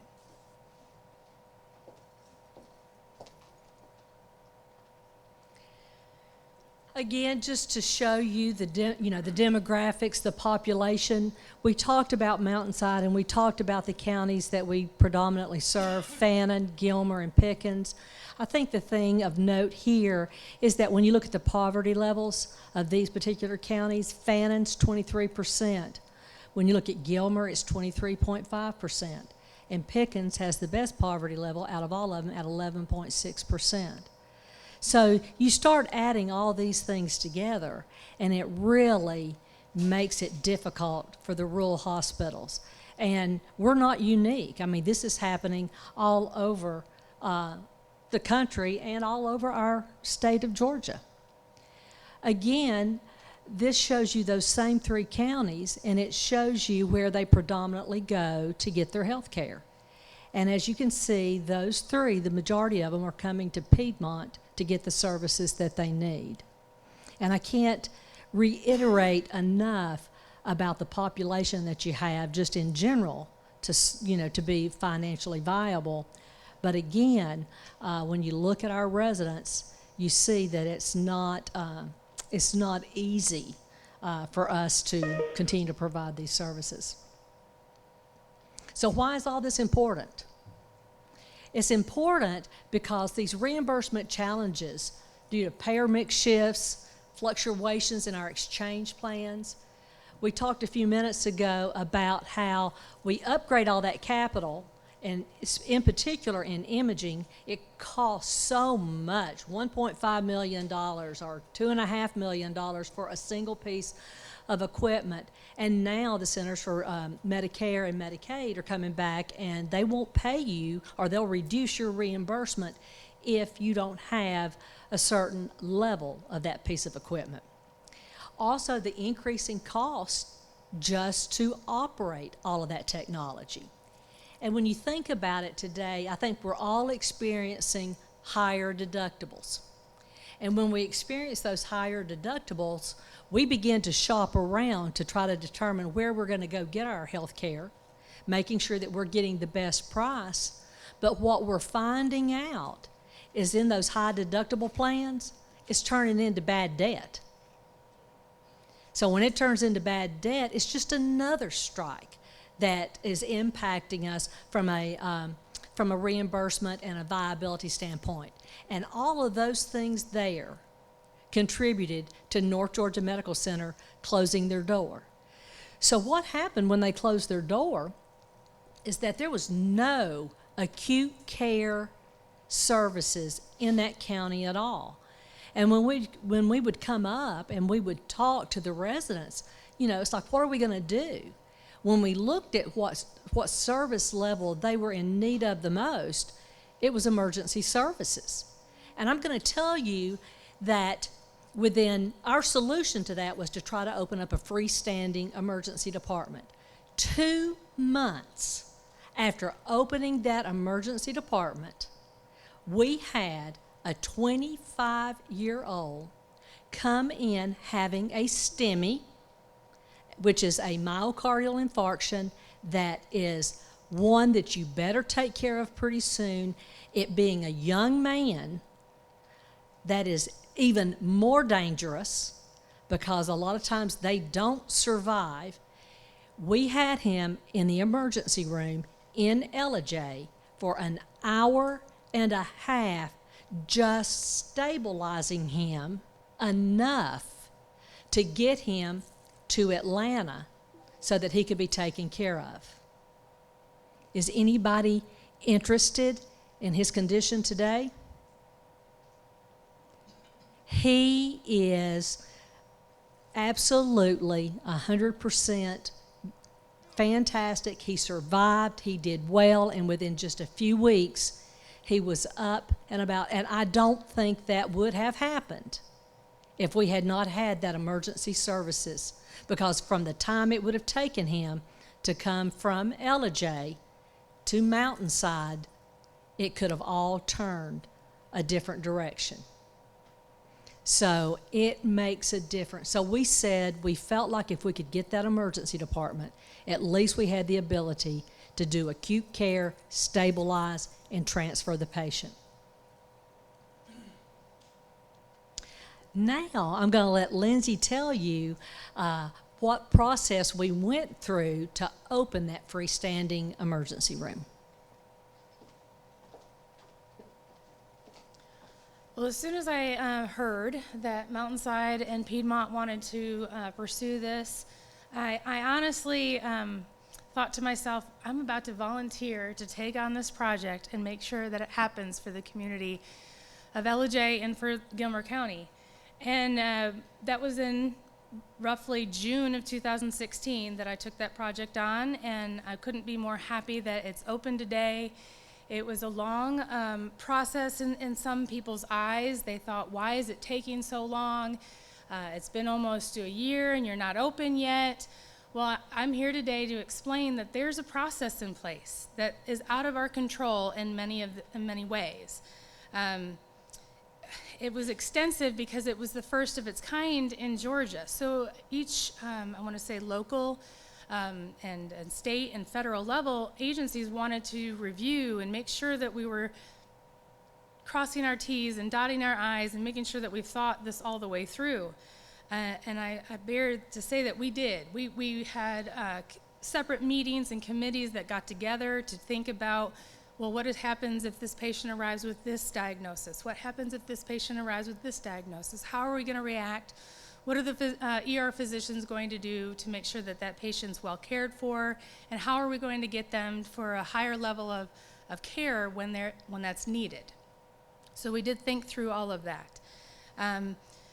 I want to say that the first 20 weeks, which was from May of 2016 when we received the approval from the state to move forward, there's an appeals process. And so we had a number of weeks where those appeals and hearings were brought to the state. We had external and internal attorneys attending those hearings and speaking on our behalf. And in October of 2016, we were able, those appeals were dismissed. Now, we could not begin construction because we have to have the approval of the Department of Community Health's architect and fire marshal before we can actually begin construction.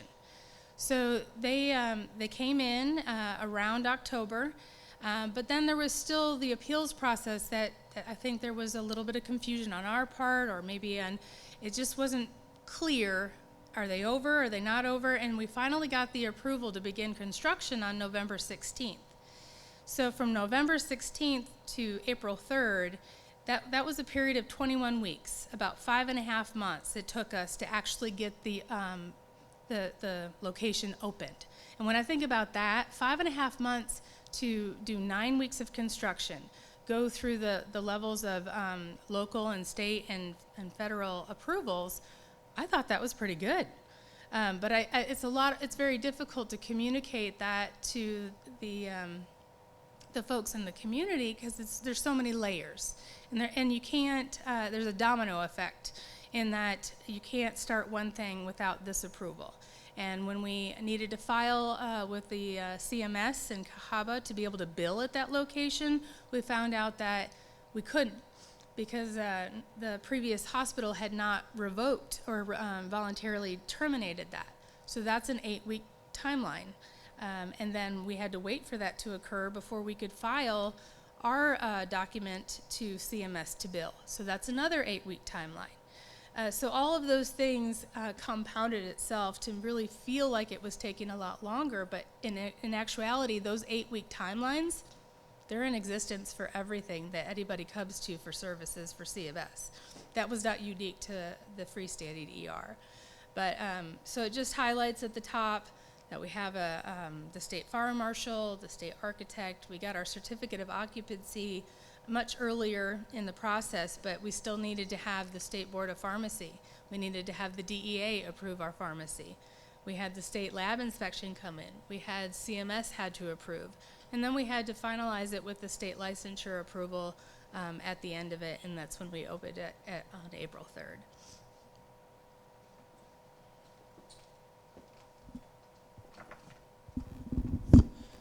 Good afternoon. I want to return to this previous slide to show you how complicated, extensive, full of red tape this was just to open the emergency department. There is a reason why Piedmont is the only healthcare system in the state right now that is taking advantage of this new law to open it, and it was a grueling process as Lindsay just described. So where are we now? We're at a crossroads.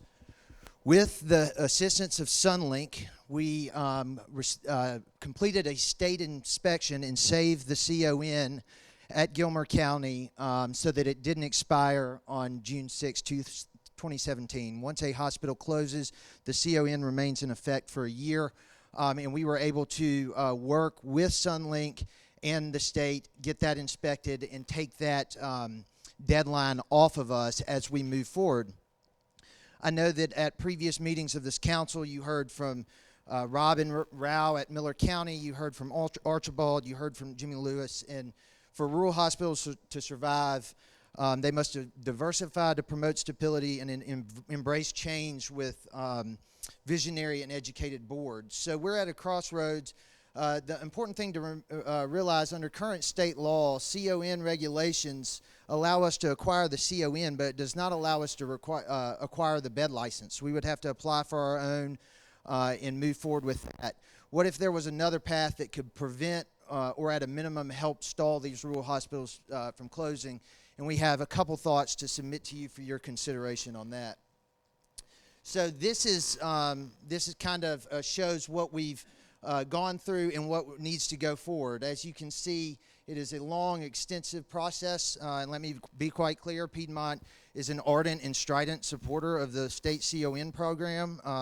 We want to make sure you know that we are not changing our position on that, but as you've heard from whether you're discussing broadband, agriculture, healthcare, it is time to think outside the box a little bit, and so we have some thoughts on that.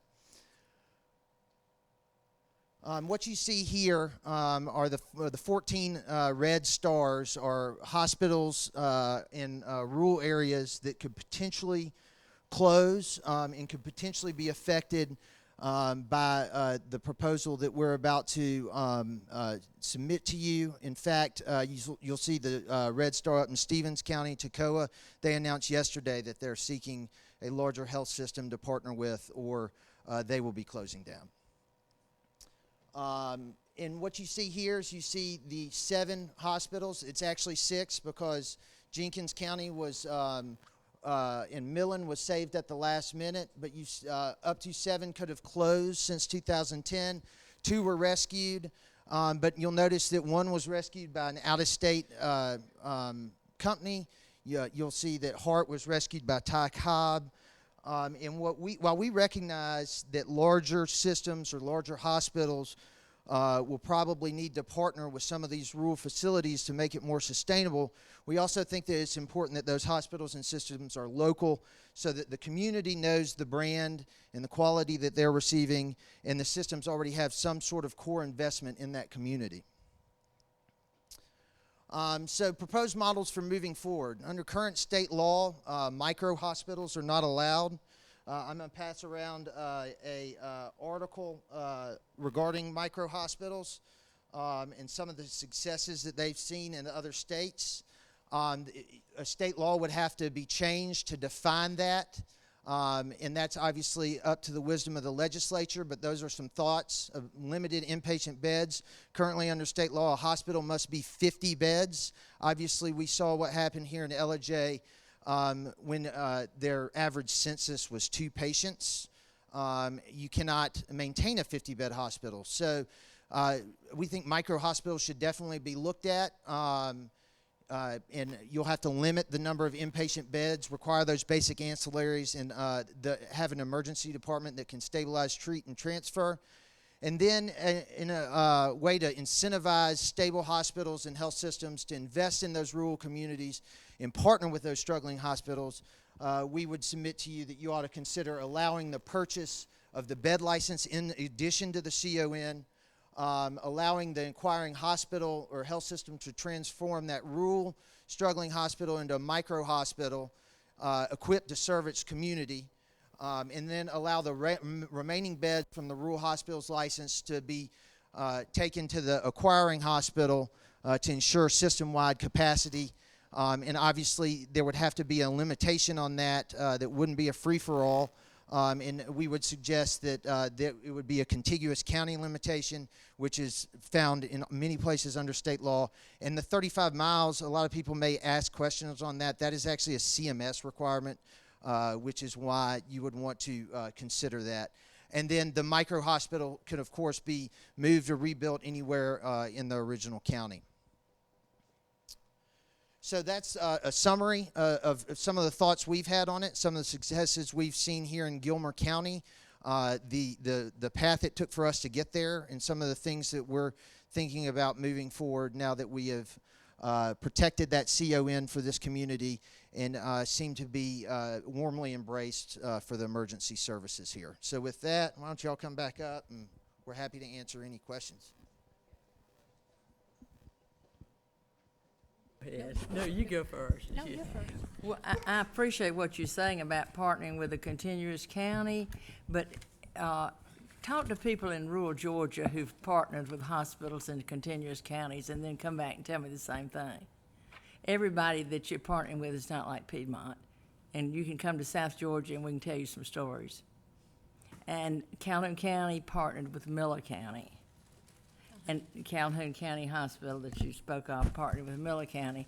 And now Calhoun County Hospital is closed, but it's a drug rehab place now. Duly noted.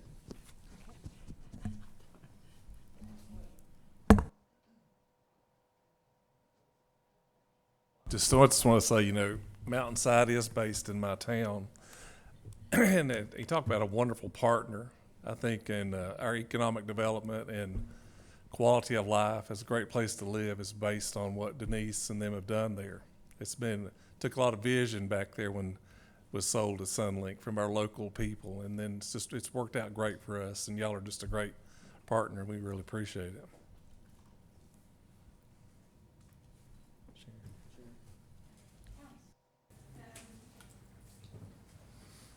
Having shared the last years ago, and I know what the problem is hospitals working together and objecting to each other. And as you notice, I saw Wellstar in the very beginning. Other people may not have noticed, but part of the delay was because Wellstar was objecting to the hospital being here. Has any of the things that would have to open up CON, have you run this by any of the other hospitals or talked about doing something like this? No, we have not. This is the purpose of this was to bring our observations to you guys per the request of us to come tell you a little bit about what's going on here in Ellijay, and I want to reiterate, I mean, we still stand in lockstep with all the hospitals in supporting of the CON process, but it's time, as mentioned, that we've got to think outside the box for especially in terms of these struggling rural hospitals. No, and I understand that, and so the other committee, we have opened up CON once since the last time. The hospitals came and wanted something. I opened it up, gave them my word that I would not change anything, that even though I would like to see expanded and opened up a little bit more.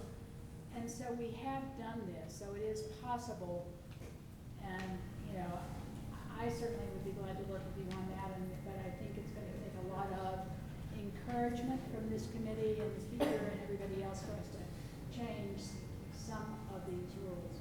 Yes, ma'am. Thank you. I would like you to give me something on which ones require CON changes and which ones could be departmental. If you would do that. Yes, ma'am. Let me see what we can do through that process rather than having to open up CON law. Yes, ma'am. Okay. Thomas, to clarify just a little bit, explain the difference between what y'all have done here in Ellijay and what a micro hospital would be. Sure. Some know and the some. person with clinical knowledge explain that to you. The difference, we've got emergency services today. Those emergency services are basically coming in, you've got a broken leg, you think you're having a heart attack. I mean, you know the typical things you go to the emergency room for.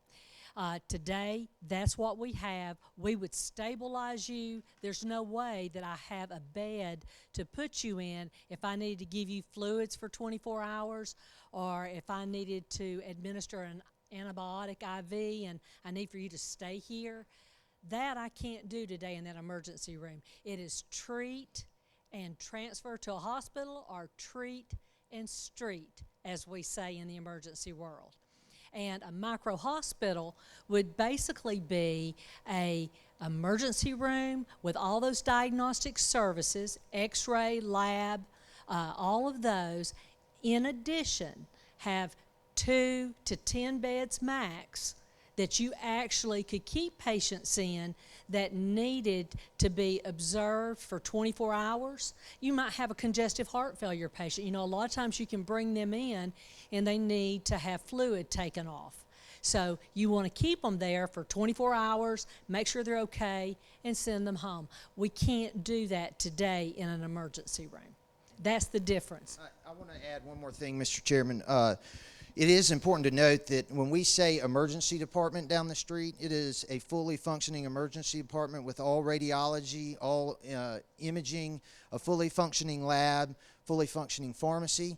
And, you know, our vision of what we would like to do up here in Ellijay is quite clear, which is why we expended a great deal of resources, effort, political capital, along with Sunlink, to save that CON, to keep it from expiring so that we have the option to do it up here. But what we do know from up here is that a 50-bed hospital in this community cannot be sustained. Back to some of the discussions we started having 3 or 4 years ago is for so long every community wanted to have a hospital that had every specialty in it, and it just did not make sense to do that. And so I want to make sure I get a copy of that PowerPoint that you had, especially that one page on the micro hospitals. But it goes back, as I said, to that point of you don't need how many hospitals we have in the state of Georgia that can offer every service. There's no sense, there's no business model that makes that work. You've got to take and figure out where you've got some major tertiary centers, have some smaller places like what you're talking about in the micro hospitals, stabilize the patient, hold them for a little bit if you need to, but the main thing, if it's something serious, be able to get them somewhere where you've got the critical mass to make it work financially. Those things that you can resolve in 24, 48 hours, save the beds at your acute care facility for more of the tertiary critical patients and keep those patients in their local communities. Area center too, they can use the higher paying patient, the higher need patient there and free up that bed that you could use. It frees up the beds, and it also prevents me from having to, like you said, to duplicate the capital Right.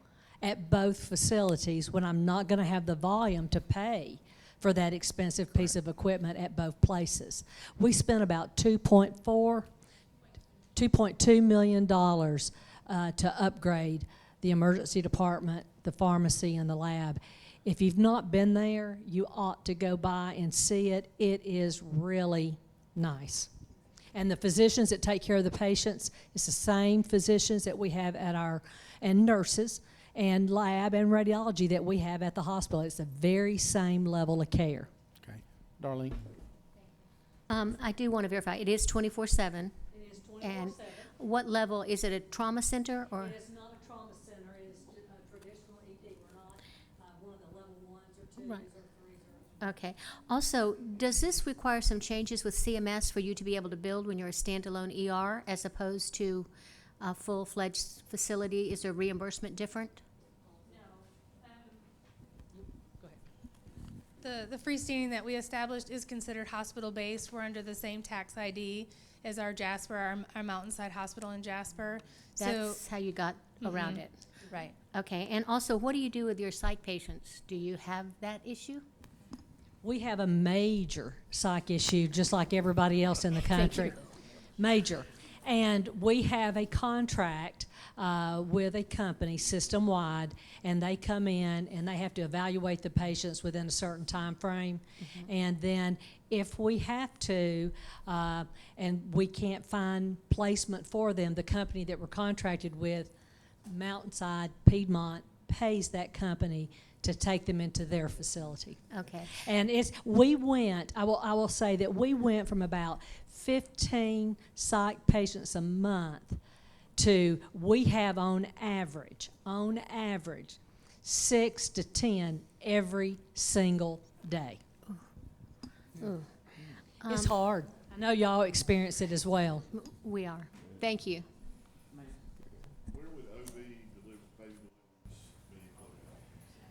The OB deliveries would be taken care of at the Mountainside Hospital. There would not be deliveries here. Typically, in an emergency room, based on EMTALA, you would see patients in the emergency room that would be about 19 weeks or less, evaluate and stabilize and transport to the delivering facility. And as this committee contemplates this or any other solutions to rural health care, one of the things I wanted, we said micro hospital would have to be defined under law, but the acquiring hospital would be too, because when you come into CMS regulations and some of those things that come in at the federal level, that's where it becomes important that you collapse a license into one, that you remain hospital-based, that you have the same tax ID, some of those implications that are outside of the state legislators' hands, but we can't have conflicting laws with federal requirements. You bill it the same no matter if it's a CMS, a Medicaid, or a private. You bill it always the same. Thank you.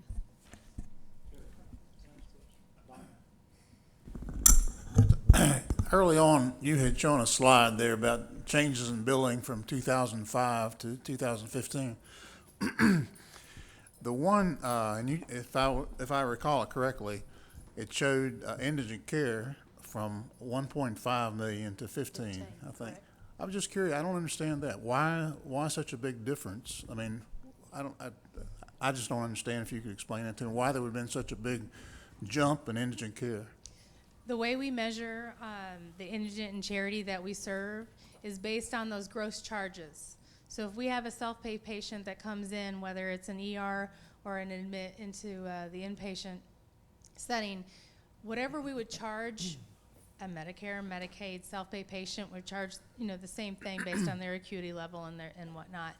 It's that we don't receive any reimbursement for it.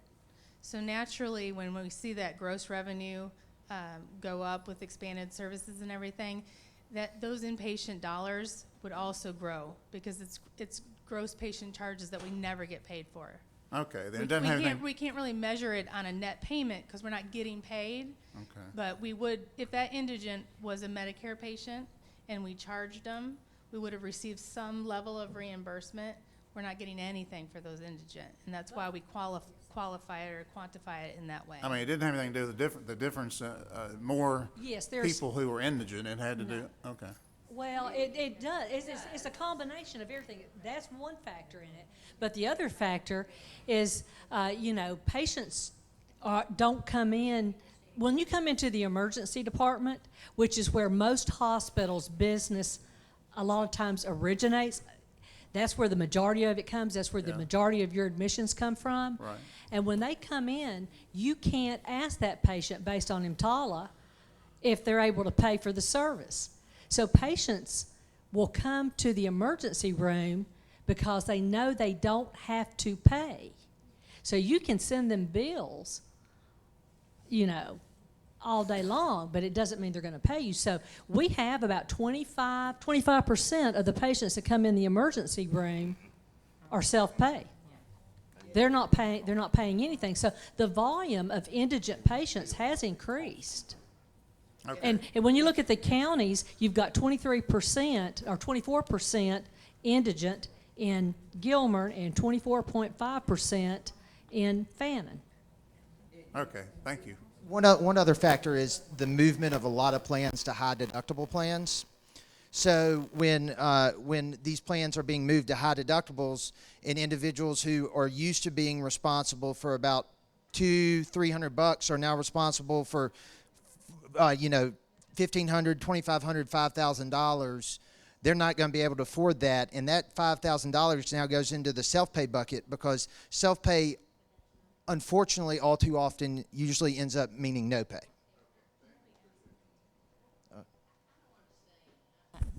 Are y'all billing people what it cost you, or just you bill the same thing?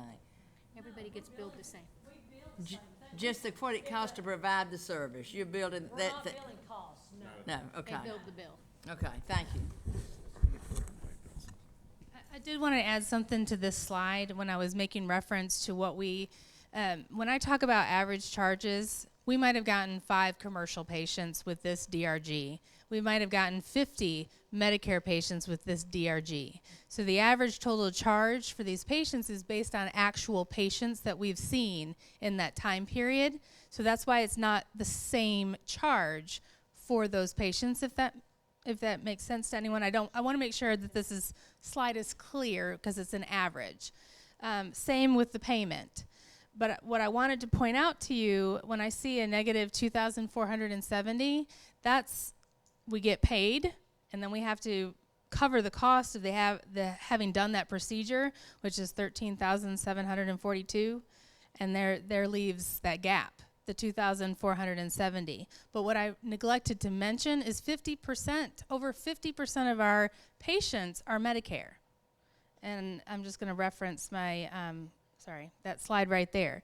We are 52% Medicare across the board. This is inclusive of inpatient, outpatient, ER. This is our payer mix. So when I tell you that we don't make money on Medicare, compounds itself because of 50% of our population being Medicare. What's so confusing, you're still confused, aren't you? I think what's so confusing about hospitals is that there's this number out there of $45,000, let's just say $45,000 for a hip replacement. We charge everybody $45,000 for the hip replacement. However, if you've got Blue Cross Blue Shield, they may pay me $15,000. If you've got Aetna, they may pay me $12,000. If you've got, what's another insurance company? Cigna, they may pay $13,000.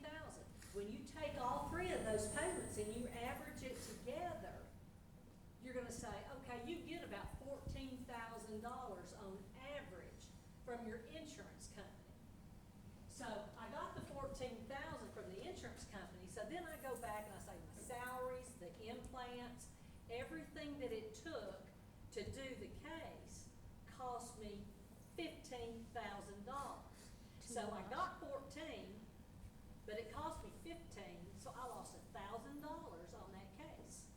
Does that make sense? So if you don't do that with private insurance, because you never will stay. No, that's what I'm saying.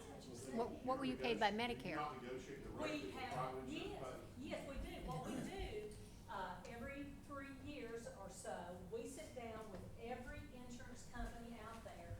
And if you remember, Piedmont wasn't in United last year because they wanted to give us less money than what we felt like we had to have, so we didn't have that gap of $1,000. I also want to mention, For about, close to 6 months maybe? Right. Which, that's what happens, and so we're constantly having to renegotiate those rates.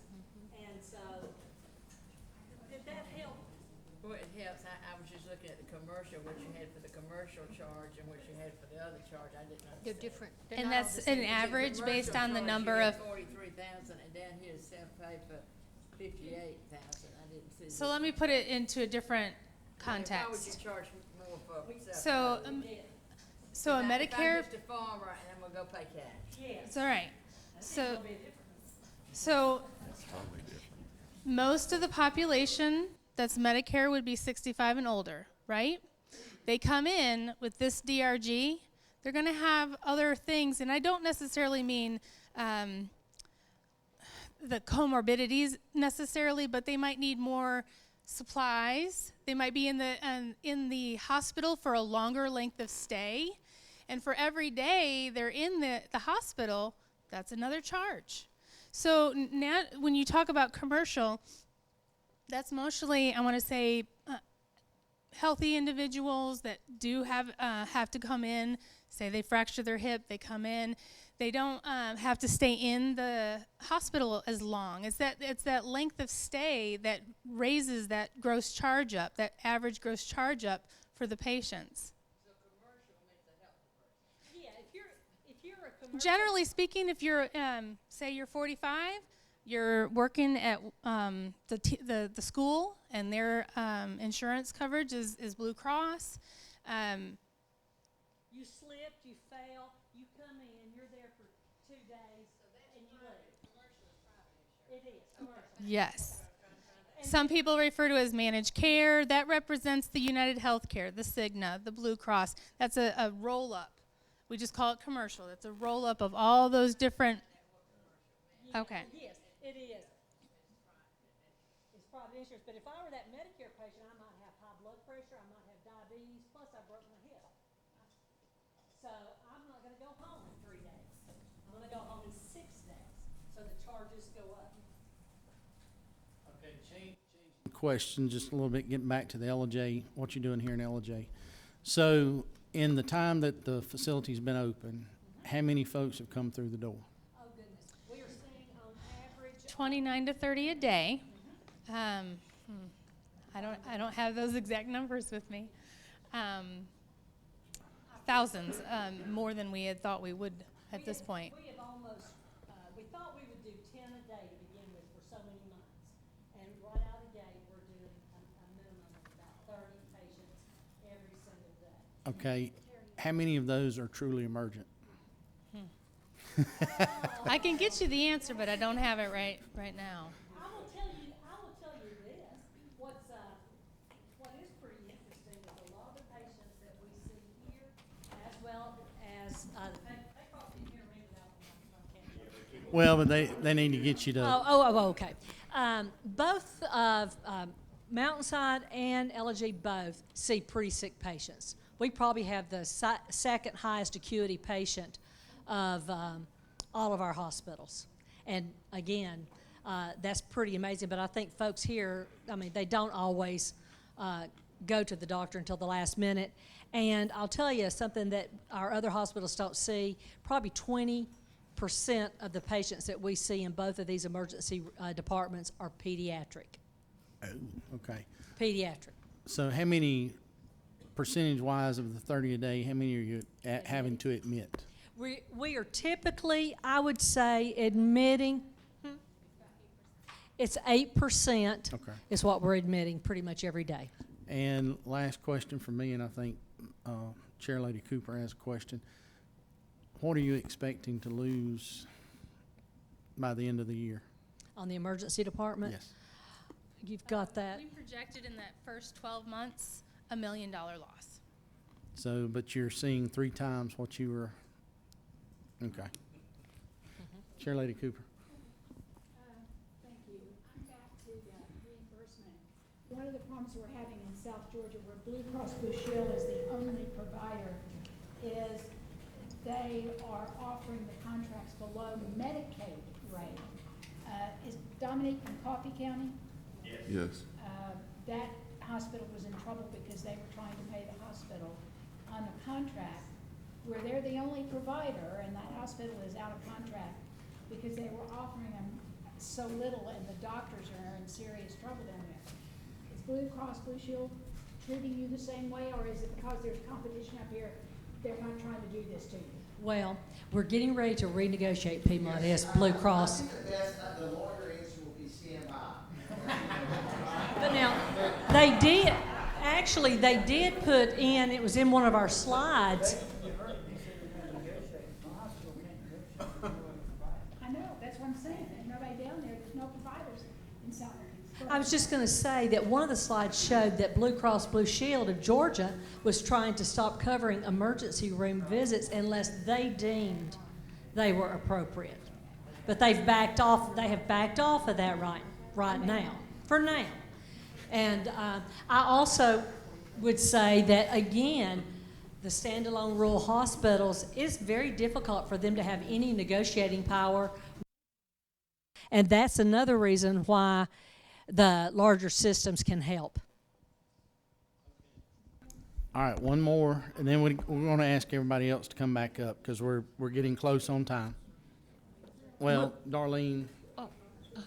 Okay, just real quick, how many ER beds do you actually have in your emergency department? How many can you treat? Go ahead. You got it. In Jasper, we have 18. Okay. And then here we have 8. Okay, thank you. Patty's going to be the last.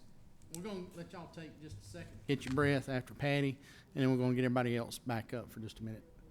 This was really good information.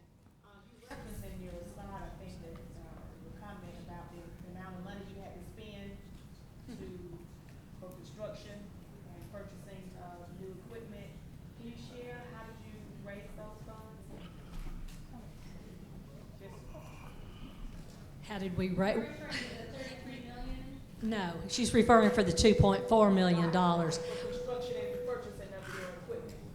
I think that Representative Bentley, I think that question goes straight to the heart of what we're talking about, where because it was Piedmont and because we have an economy of scale and are the second largest health system in the state behind Wellstar, we had that capital available. Okay. But a lot of other hospitals would not have that. Okay, let's thank the trio real quick, and then we're going to ask everybody else. Y'all stay. Y'all stay up there for just a few minutes, and I'm going to ask everyone else that has had a hand in presenting today, this afternoon, if y'all would go back up to the front corner at the podium, and we're going to see if the council members have any questions they've thought of since your presentations. And y'all may get off easy, I don't know. Okay, members of the council. Does anyone have a question they didn't get to ask of one of the presenters a while ago that you would like to ask them at this point? Because we're getting ready to wrap things up in just a few minutes. Anybody? Robert?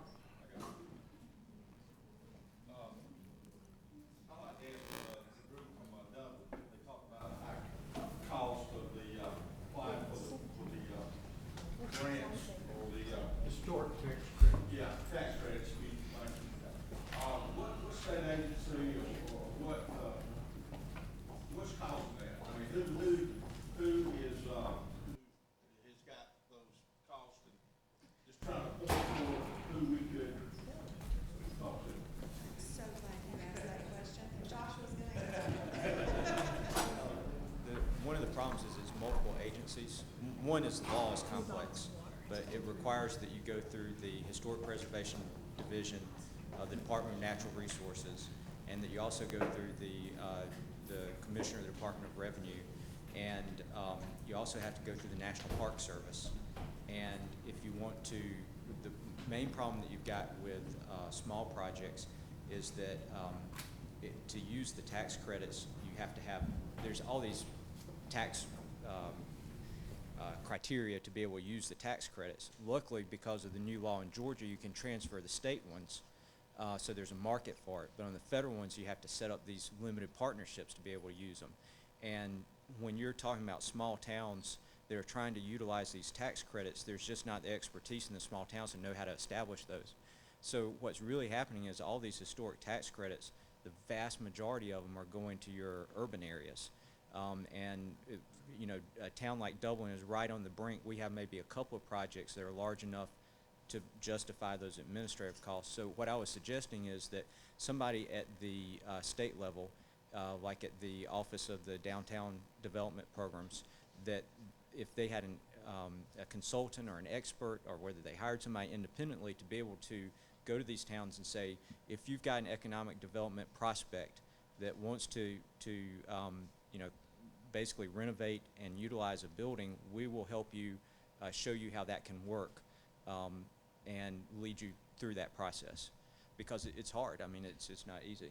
I've been working downtown development for 5 years, and I can tell you that the professional development training for downtown development folks has just started the conversation about historic tax credits, and it's because you got to have attorneys to even get the ball rolling, and you got to have that expertise. And so you know, there's some opportunities for professional development for some of these small towns, but really what he's saying is to have that resource that where somebody will come in and just get the ball rolling for you would be a great benefit, I think, for a lot of towns our size and smaller. Expertise in that would be actually in the Department of Community Affairs, would it? Well, I mean, you deal with the Main Street program and those kinds of things. We do deal with them.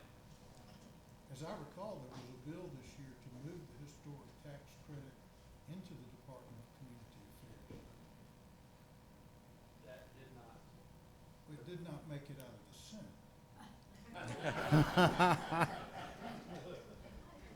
Well, alrighty then. Yeah. Feel the love, feel the love. All right, other questions?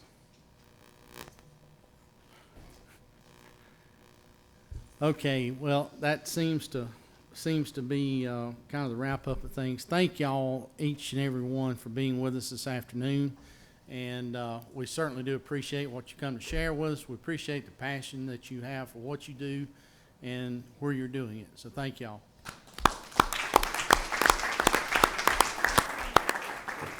Okay, council members, listen up. You're going to want to know this. Supper tonight. There will be buses at the hotel that will leave at 6:30 to take us to our dining spot this evening.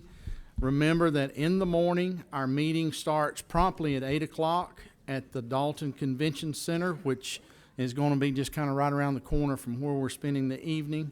So everybody travel safe, and we will see you in a little while in Dalton.